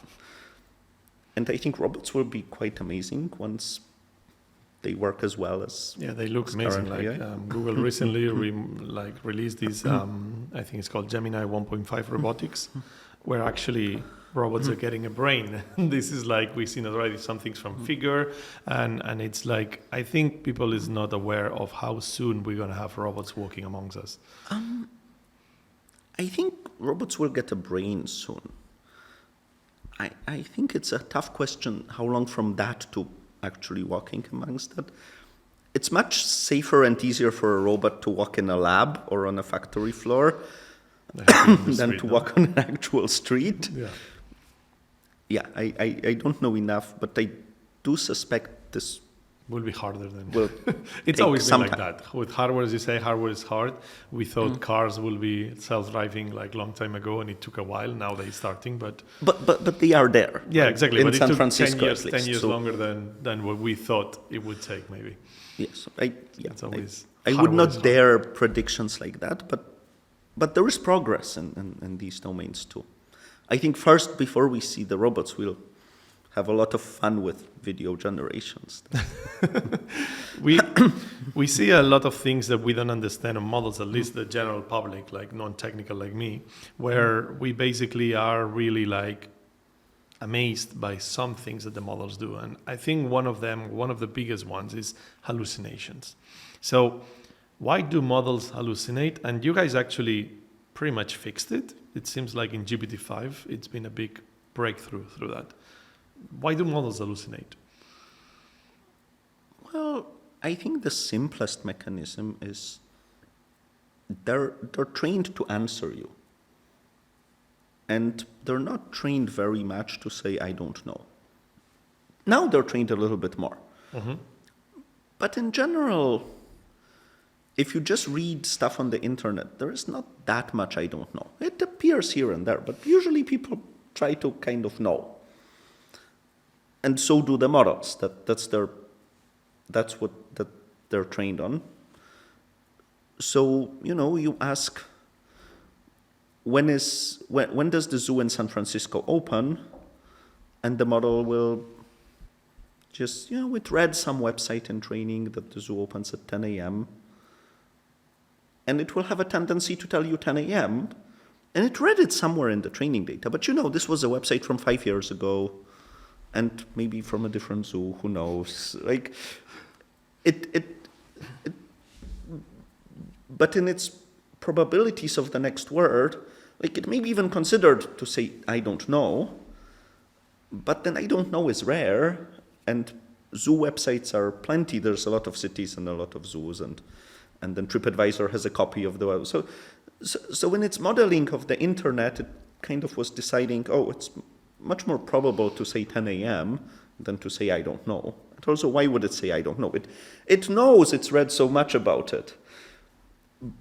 But then it doesn't, what you're asking for, of course, is tomorrow at this exact day, not 2 years ago. Like, you would want the answer I don't know if it's not an information that comes right now. But for the model that was modeling just the language on the internet, it was much more natural to say, 10 a.m. or something like that. So now, first of all, people became cognizant of this problem, and I think a lot of labs, and you add more of the I don't know to some parts of training, just so in the real world, when you talk to people and not just read stuff on the internet, the I don't know comes up much more often than... Right. So you compensate for this a little bit in your training data. But the other thing is that reasoning models, they've gotten much more sensitive. So a reasoning model, when you ask it, when does the zoo open, it's much smarter because it will go to the web, try to Google the website of the zoo, and read from there when it's open. And if it doesn't find it, it will tell you, well, I haven't found the website. So it has all of this reasoning before the answer. And if you actually do reasoning, then the I don't know becomes much more natural. You try to Google and the website's not there. So you don't know because you tried and it didn't come out. Or you try to think, well, I remember it opened at 10 a.m., but it was in this city. And like, whenever you do reasoning, the idea to say that maybe you don't know is much more natural too. So I think the combination of adjusting the training data to be more cognizant of what you know and don't, and the reasoning, these two things have helped the models a lot to say I don't know. But humans hallucinate too. Yeah. From time to time, Totally. we say things that are not fully true. So We make up information that we think it's true, but we're just making it up on the go. So I think that's again, going back to the practical side, hallucinations are a problem as far as they are much more prominent than in humans. But as soon as if you apply AI to your office, if it hallucinates now and then in an email, it's not going to be dramatic. As far as most of the time it's right. And I think that's the point we reach. I think it's a massive difference. And I remember Mustafa Suleyman saying in 2023, by 2025, we will have solved hallucinations. And I think we're pretty much there. So it was a very good prediction. But there was definitely a change. I initially thought the reasoning models were reducing a lot hallucination, and that was the case when 01, 03 came out. But it seems with GPT-5, there was something else. There was a big reduction. I think it was 90% reduction on hallucinations. And I don't know if there was something else there beyond the... I think it was just a conscious effort to adjust the data and make sure the reasoning also depicts your confidences and things like that. So a lot of this is how you train, and it was just trained. Because the reinforced human learning had lots to do with it, because basically we were giving the thumbs up to the AI when it was giving us something that we wanted to hear, not necessarily something that was correct. Do we rely less on that reinforced human learning now, or is it still a big part of it? We rely more on the reasoning reinforcement learning. And in particular, you can also, when it's reinforcement learning and you value for the correct answer, you can just construct a data set where the correct answer is I don't know. Yeah. And then on this data set, the model needs to, to pass, it needs to start saying this. So that's a much stronger signal than the weak things. But how do you do this? Because we have seen cases where the model is showing something on the chain of thought that is not exactly what is going through. It's kind of missing alignment by saying, okay, if I answer, I remember there was a case in Anthropic where there was something related to China, and then they were okay, so the model decided that if I answer this, they're gonna change me, so I rather not answer this during training, now that I'm aware that I'm in training, so then later I can be myself. So these were more of, so they made very special cases to kind of trick the model into these. Yeah, I mean, I think there is some danger in this, not being honest and thinking this and answering that. But for now, it seems like this appears only in these very specially engineered cases. What I'm talking about is more of the, usual queries. Production level. You ask it, when is the zoo open? But the thing, what we see as the chain of thought is the same thing as you guys see, or this is a resume version of... So the chains of thought are usually very long and messy. So what you see, there's another model that takes it and just summarizes it to make it more readable and structured. Okay, but this is not the real thought of the model, because the thought of the model is a bit more messy. So currently, when you train reasoning models, we try to not put any constraints on how it thinks, other than this, that at the end it should be good. So we don't say this chain of thought should be nicely written. Because it feels like that would constrain the model and Right. just want to. So it's not necessarily very nicely written. It's not very pleasant to read always. I think in DeepSeek you can see the raw ones, but this is more of an aesthetic. I mean, it's kind of weird to show users in a product like this whole mess. And sometimes it has mixed languages and stuff like that, no? Or Yeah, just in some sometimes things may cases. happen. There was at some point, I think, a worry also whether this could help people like hack the model. So I think originally there were also some worries that if we show this, could this be misused?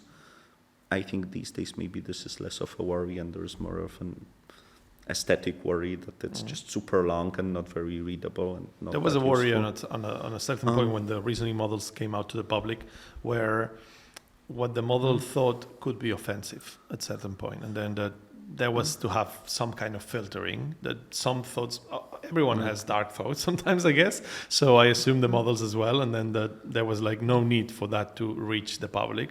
So there was some filtering there, but there was a lot of like doubts of what were the reasons. Yeah, so behind there it. was some decision to show more of the summaries rather than the unfiltered chain of thought. Yeah, I don't have strong opinions Yeah, about but this is exactly the same that research is basically in a different format, but pretty much what it's showing to the customer is what you guys see as well. So if it's kind of hiding information of the chain of thought, it's also hiding it for the researchers. So sometimes we can find that the model is saying something on the chain of thought, but it's not exactly what it's thinking. Because I'm bringing that up because there was this paper recently from, I think it was Anthropic, it was actually OpenAI, where basically they found that, the model sometimes can be misaligned on the chain of thought. And I think for now it was more like in the chain of thought you can still see it, but it's hiding it in the answer. exactly, yeah. This is mostly on the answer, but in the chain of thought you can see some things that it's saying that see it it. will do and then it does on the answer. And that's also one reason why people were very like, please don't train chains of thought to be nice. Exactly. Because if you train them to be nice, you won't see it in the chain of thought either. Exactly. But it could still probably hide it just in the activations, and then you're never But gonna the see fact it. that we seeing it on the chain of thought but not in the final answer, it could mean that the model can decide and maybe not show it in the chain of thought either, because at the end if like it's an output from the model. So for now there is, and one reason for it is also safety, to preserve. There is no, when you train the model, there is no pressure on the chain of thought whatsoever. So inside the training, the model has no reason to not show you things in the chain of thought. And the model Because knows, it will never be punished for it, and but there is no the model reward. knows that we reading that. No, but He there is doesn't no know. reward. Like for the answer, there is some reward that comes through reinforcement for the answer to be good. Right. So it may decide to not show some things because it thinks this will make the answer worse for the reward. But there is absolutely no rewards for the chain of thought. So fundamentally, There is there no should goal. be no reason to hide it. And there is also, I think, in that paper, there is also an appeal to all the labs to not put Yeah. pressure on it so that the chains of thought actually are readable. But I think there was like a counter argument from Anthropic that even without any explicit reward, it can also omit some things from the chain of thought, possibly, but maybe it omits less. So I think this will be a debate that will go on. Chains of thought definitely help us monitor what's going on, but they're probably not the ultimate monitoring tool. But then, it's good to have some monitoring tool. Maybe there will be some extra loss to make them more readable at some point. We'll see. This will be Work in progress. this is work in progress. But I think it's luckily for now, this is a very niche problem. Like for your ChatGPT query, you can be basically certain ChatGPT is not lying to you or omitting. You're more at risk that it just makes a mistake or maybe even hallucinates something. That happens way more than these In the lab, alignment when they problems. put it in these Now, specific tests. as we progress, it's good to start thinking about the honesty and so on. But I think for the practical part right now, the actually correctness of the model is a bigger problem still. You must be so proud of the work you do, because it's like really working on the frontier, like literally, of what's happening in the world that is actually changing the world. It's like working on a steam machine during the Industrial Revolution. So definitely you must be amazed. But these companies right now that you've been in Google, you've been at OpenAI, how is the culture there? Like, how is the ambient? How is it working on a company that is having so much pressure for the future? Like, is it like you guys are like having fun in there at the same time, or is like really like going for a target? So, the times have changed. So more than the companies, I think it's the times. You know, I started Google 2013, 14, 15. I don't think there was that much pressure in AI. Of course. It was more of you do your research. It's See good. what happens. No? There is also, so I joined Google Brain when it was like about 40 people, maybe something like that, 50. I joined OpenAI when it was about 100. Wow. I left Google Brain when it was 3,000 to 4,000. OpenAI now is 3,000 to. When did you join OpenAI? About 4.5 years ago. Okay. So way before chat and. So, you know, it's like when you're in a group of 40 people, like everyone can go to lunch together. It's different when there's 3,000 people. There's many people you don't know, of course, and there's more structures. So there's something that happens when things grow that you can't just know everyone. Yeah. But I think it's still like... I think we've managed to not bring the pressure like with all the force onto the researchers. It still feels in many ways like we're just there tinkering on our research.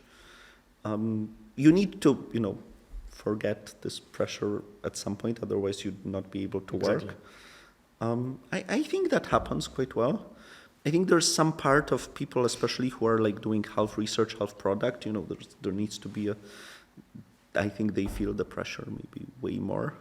But at the same time, you guys are in an extreme competition situation where like there is so much money being poured into AI, so many labs, and then all of a sudden DeepSeek appears, which for the public was all of a sudden. I think you guys knew about DeepSeek before.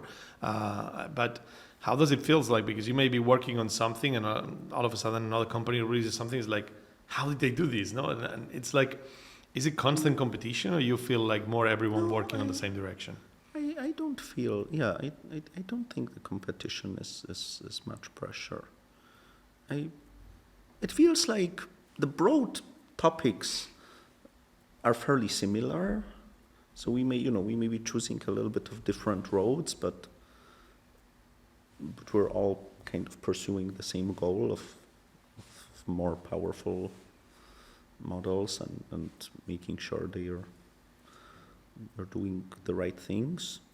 Yeah, like I don't feel like day to day. I don't think it's a worry. Don't think about it. No? It's also,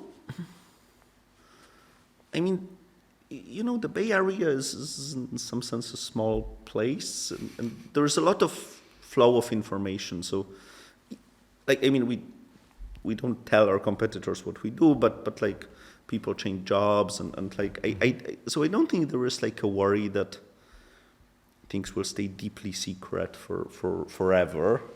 You know, someone may do something nice and gain an advantage for a few months, and then that's competition. But it never feels like that's a live or die thing. There's a lot. So yeah, I think our CEO Samalman, he said we should take these researchers and fly them over the data centers, so they finally understand when they just press their buttons what's happening, what's actually happening, and the scale of how these things look and how huge they are. But I think it's true what he's saying. We're a little bit oblivious, you know. We say, oh, well, maybe today I need 5,000 GPUs to run this program, and you just press enter and they start and they run it, but it's very abstract to me. But yes, there are real physical objects that are the size of a small city, and they draw a lot of energy, and they're extremely expensive. And luckily that's somehow abstracted for us.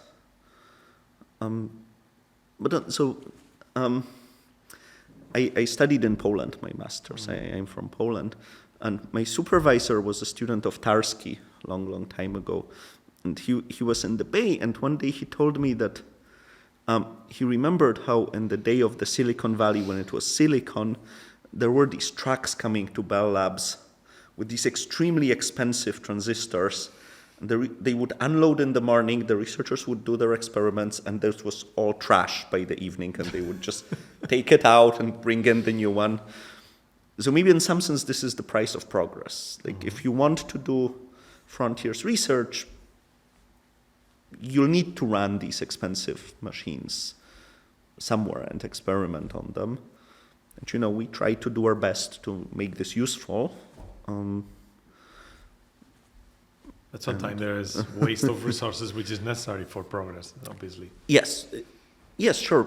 Most of our experiments fail. That's research. But then, could you do it better? I feel like as a researcher, you always feel that you should make better bets, right? You should bet on the correct method rather than incorrect. But you can't always do that.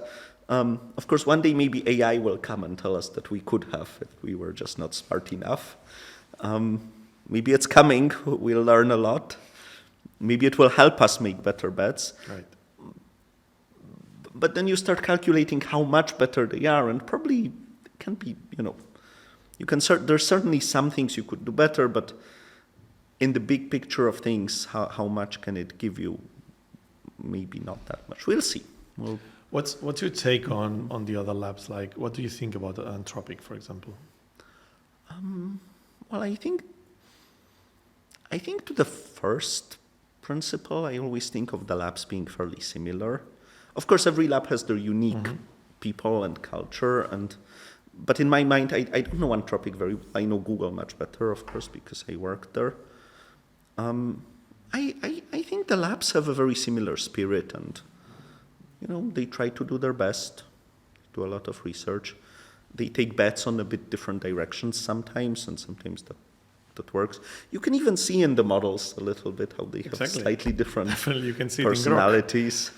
But yeah, I think people as researchers and engineers there, they just try to do their best to make the next best model. And there seems to be a tendency. I think Grok started that, and XAI with Elon, and then Meta followed very closely. Meta changed a lot recently, like from the open source Llama to nowadays.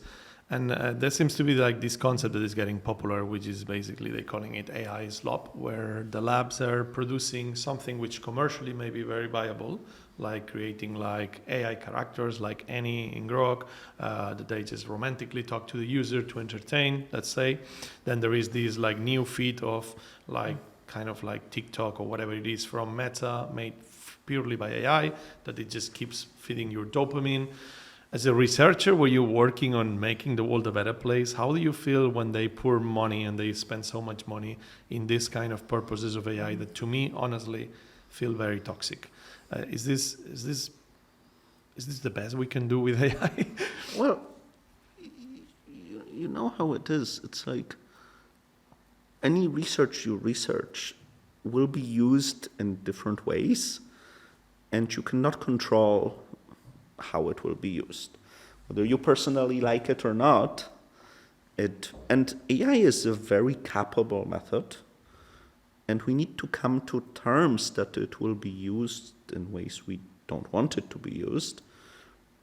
And as researchers, we will not be able to block it. The only entity that could block it would be the governments. AI slop worries me way less than AI weapons, and I think we've survived so much human slop that the AI slop will not be dramatic.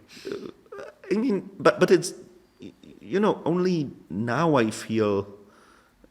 Social media has been with us for a while, but only now we're starting to realize that it's actually not great, especially for kids. It's not very good. We should have put way more barriers earlier. That's exactly my worry, is that it seems like I thought that we learned the lesson and then with AI would not do it, but what I'm seeing on these last couple of months is like a derivation towards doing social media with AI, with fake people behind it, which makes even less sense than social media as it is. Oh, well, no, but I mean, I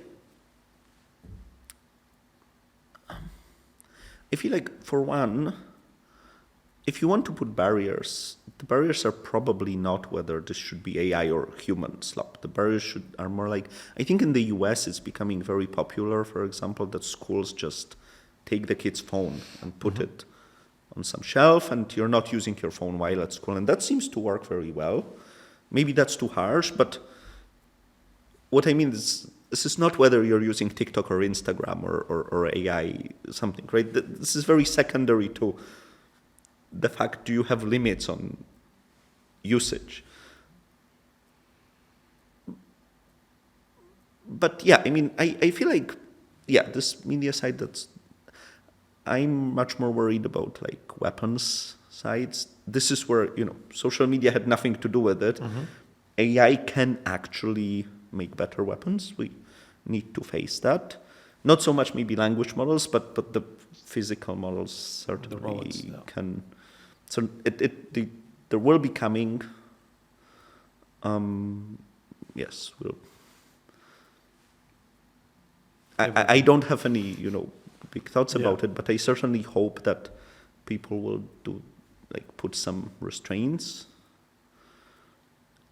on that. I also feel like on the digital side, there is definitely some hope that maybe if you're moving to AI, maybe you can do some things better.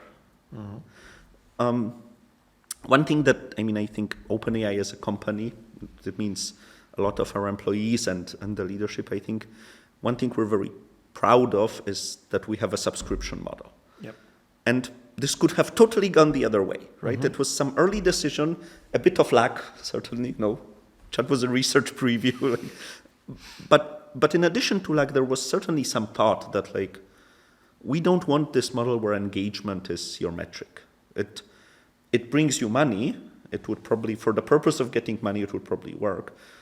But it's not where we want to go. And people were saying, come on, you cannot make money on subscriptions. That was the prevalent knowledge in online business, right? That people are not going to pay. And look, people pay. We don't have ads. We don't optimize for engagement.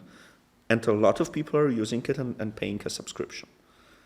Thanks to this, we can do our research without having to make you watch. ChatGPT is not sending you, please chat with me every hour, because this is huge, because this is really important, because that's basically what went wrong with social media. And what I'm worried about is that the tendency I'm seeing on the last months is going again to the other part, probably fueled by Meta and by XAI, because they both come from the social media. But we've seen, for example, that now OpenAI is looking for a head of ads. So obviously, there might be some ads probably in the free accounts or some sort. Well, I think there is a big awareness now. And I think, to the best of people's abilities, I think there is a strong ethos at OpenAI, at least among the employees and at least parts of the leadership definitely too, that we don't want to go that route. Now, you still need to make money. Exactly. So part of this is a dialogue also with people. I was at Google many years. I was at Google 7 years.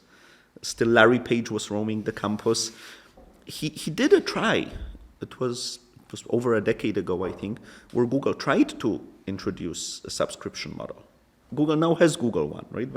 But at that time, it was like, okay, maybe we don't show you less ads or no ads, and you pay a subscription. And this totally didn't work. Nobody wanted to pay, because if you start free, it's very hard, right? To move on, yeah. But subscription, you cannot do this if people don't pay. You understand? And ChatGPT did very well with subscription, but it's also not we need to see where this goes, right? But now there's more. I think just yesterday we announced a shop checkout model. So now you can do shopping from ChatGPT, Right.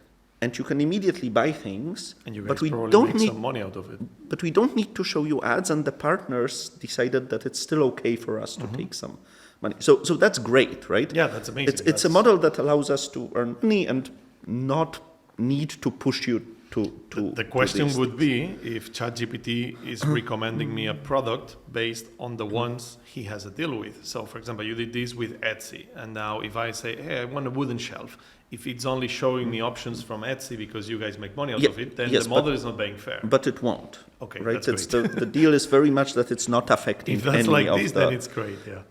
It's also maybe it's maybe a good thing, an artifact of the technology. It's very hard to affect a language model to show you things from like with ads where it's basically a ranking. It's kind of fairly easy to add a signal to rank things up.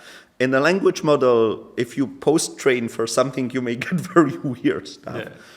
But also, no, I think in the deal with the partners, it's very boldly written that it will not affect anything. But again, this is for now. For it to be viable, something like this has to work. Otherwise, if Meta starts making huge money on ads and XAI and OpenAI starts losing, then there will be pressure to. That's my main worry because I have the feeling that OpenAI, especially Sam, I've seen him in the Senate speaking, etc. I think there is really good intentions and mission, but then market pushes in a direction, and then what I'm afraid is that Meta has very strong power to push in the direction of ads. But it's like market. I don't think people want all these ads. It's like market is on the one hand the reality, but it's also a lot of what people believe the market is.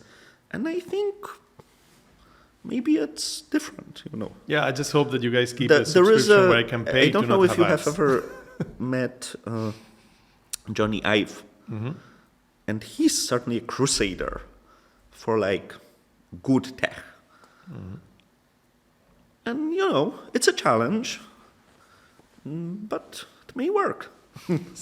Talking about Johnny Ive, and I think this is something I don't think you can tell me much about, but I saw recently an interview of Sam talking about the future of hardware devices of OpenAI. You guys are working on that. Is there anything you can tell us about what direction this is going to?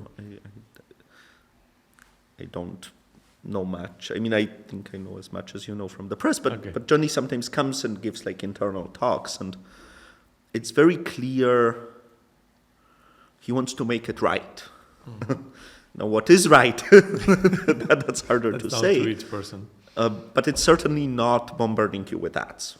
That's very clear, right? Okay, great. And, whether it will work, we'll see. But I have some hope. And even if you think of just like pure social media, right? Even just like TikTok apps, I think small changes to how you do it, like whether it's mostly for you and your family and friends, or whether it's like this, look, this person you don't know just did.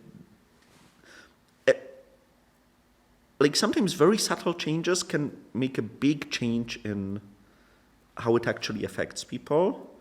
That's why it's hard. I'm a researcher in AI. I don't really know much about these things, but I know we have people who are very committed to trying to do it better.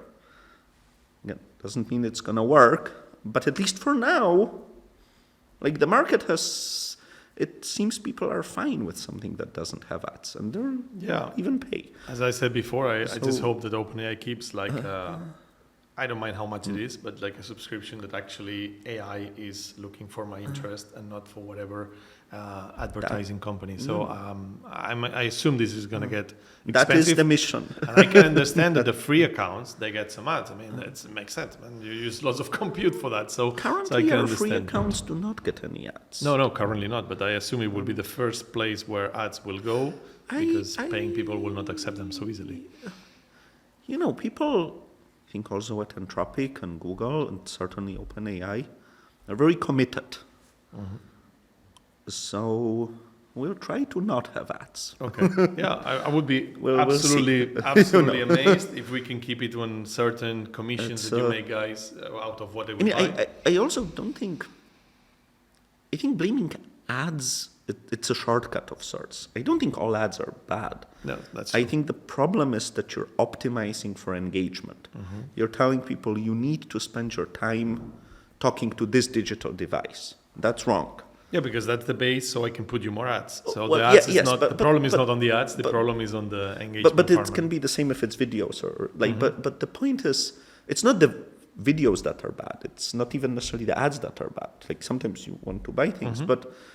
but the wrong thing is that you're optimizing for people putting their time into this digital device, Right. and there is a big commitment to not do that. That's great. I think across the labs, which is. But that's great to hear. That's amazing. But commitments yeah, are one They- thing. Reality is always harder. But it's like OpenAI is still a small company. If a lot of employees feel that, it's you have certain power of decision, I guess. yes. Lucas, AI is advancing really fast and it's going really quick. Where do you think this is taking us in the near future? I know you said you're not very good at predictions, but what is your vision of where is it going to take us? Like, you see a world of abundance where we don't have to work. Let's extrapolate and fly off, no? Like, where like these machines are doing all the productive work and then we can just dedicate ourselves to, I don't know, Star Trek style of world, or what do you see? I don't think I see that far. I think we have a lot of much more mundane problems in our world. I don't think the fact that we work is our biggest problem. I think we have problems that even people who work, cannot afford a lot of things, and we have problems with the environment, and we have problems in medicine, but we, scientists have a lot of ways of trying to solve these, and there's a lot of things we can do better that we kind of know of, but we're just not executing on them. So I hope that AI can try to speed up the actually doing the things that we know would help us. Well, we'll see. And also in information, we kind of know we should be using our information technology better, but we're not. Can the AI help us? Maybe. So I have hopes for more, not so much Star Trek style as much as just in our daily things, and it may not even be that big at first. Like my trip to the moon may still wait a little bit, though I hope one day maybe. But for now, can we just live our lives better, talk more to each other, not to the devices, get good advice, live healthier. In some sense, simple things, but how you get... AI is very good at giving advice, and it's usually good advice. But does it come at the right time? Is it really good? Doesn't it hurt? And also, can it do the work? If it does part of my work, what do I do in that time instead? What I always worry, many people talk to me about AI in education, and obviously ChatGPT can be an amazing tutor. Mm-hmm. It can also be an amazing cheating machine. Right. Can we use it right? Can we make it a tutor? And then I was very disappointed once because for some poorer countries, I worked with some NGOs, and we said, well, when there is one teacher and 120 kids, but they all have phones, Chat could be a tutor. Exactly. And then someone said, oh, great, then we can fire half of the teachers. Well, no. That's not the point. No, that's exactly the opposite point. You can't, but you see there are risks that people actually will. And so to navigate all of this is, it's well beyond me. But there are opportunities. So I just hope we use them well. That's being an optimistic, because I think you can be defined as an optimistic. How do you feel when like people like Gary Marcus, they just trying to, I don't know, to a certain point it looks like they are trying to trash everything. We had a podcast with Ramon Lopez de Mantaras, which is basically in a very similar opinion to Gary Marcus. This got almost 1,100,000 views or something in this channel. It's the most viewed video of this channel. And basically he says this is all a bluff. You guys are like lying in most of the demos, like that basically this is not really having any impact and it will not go any beyond of being just like an answering machine. This reminds me a lot of these declarations when the internet came that Nobel Prize in Economy said the internet will not have any more impact than the fax. So to me it looks like that, but for you guys, it must get certainly almost personal when you're making all your efforts on this work and then Gary Marcus says like, this is a piece of crap. I think we're way too busy to follow it. So sorry. No, it certainly does not affect us. It's, but you know, people should be skeptical. I think to be skeptical about the technology as a researcher, I just know it's misplaced. The technology is doing quite well, but we should be very skeptical about how we use it. Like, to use AI well, we'll need for everyone to adapt, and the technology will not adapt on its own. I mean, it's weird because it's the first technology that actually could, you know, tell me, use me this way. And it may even be right, who knows, but I think we need to take the responsibility as a society, how do we use it? And there's certainly ways to use it wrong. So that's a challenge where I would also be you know, like we try not to put ads in it is like one thing we can do, but how do we use this technology in our lives is a challenge. And I think these economists, you know, I think for decades internet did not show in productivity statistics. So I don't think we should expect AI to like miraculously transform our lives into a paradise, right? I'm not that optimistic. But then, you know, it can help you a lot. Like even the advice, you know, just go to the gym and it just tells you twice a week, can help a lot. It's like small things, they add up. But for these small, like I think the AI as tech, it will do more and more tasks of our jobs. It will, you know, self-driving cars are there. They'll spread to more cities. Like the technology will keep improving.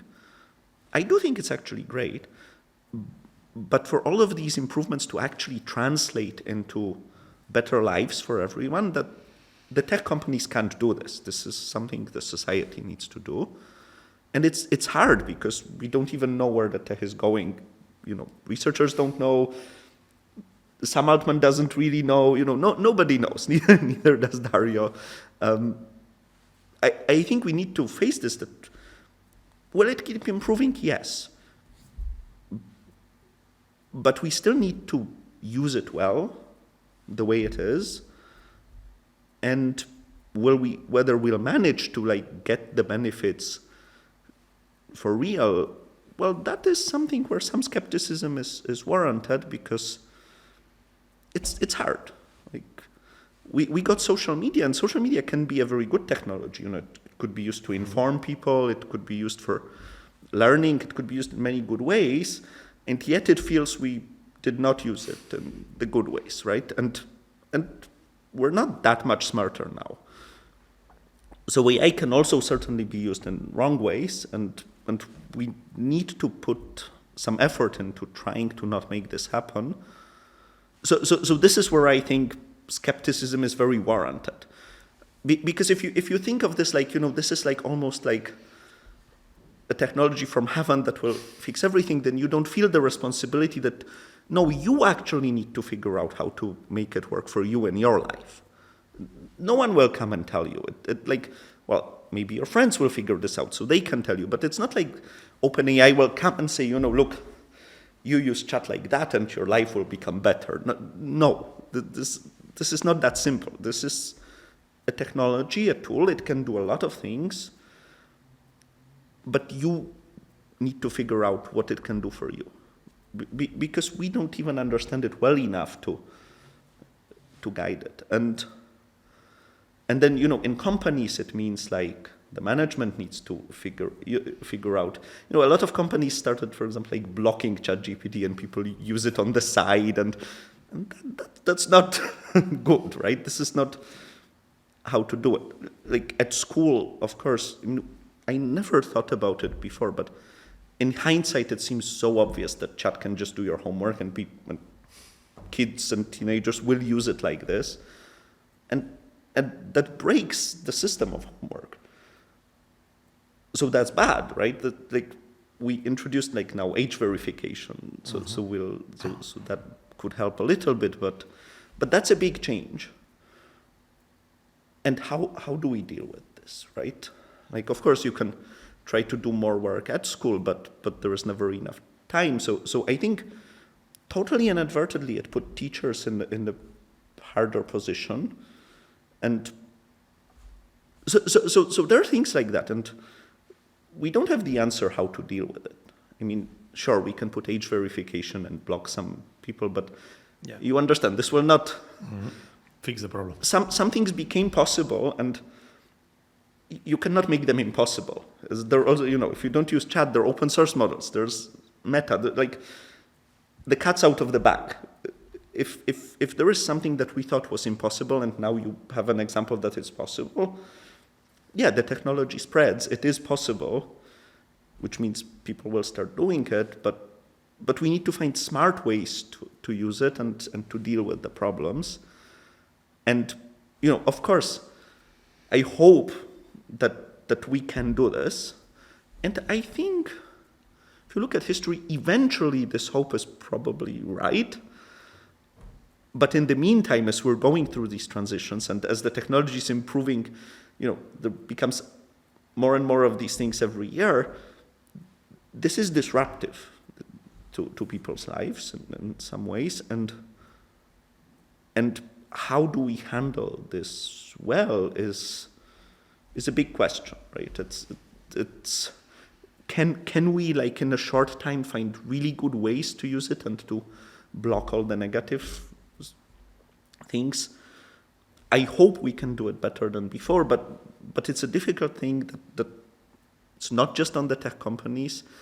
And if someone tells me, I'm skeptical, it may actually bring a lot of disruption well before it brings the benefits, then I would have to say that is a possibility. You need to very carefully think about that. Lucas, thank you very much. It's been an absolutely pleasure to hear from the source. I really hope your optimism carries away and the benefits overload the problems that AI may bring, and that we can actually fix these problems to take all the benefits without any of these problems being a big issue. Really, thank you for your time. It's been really amazing, and I learned a lot today, so thanks for that. Thank you very much.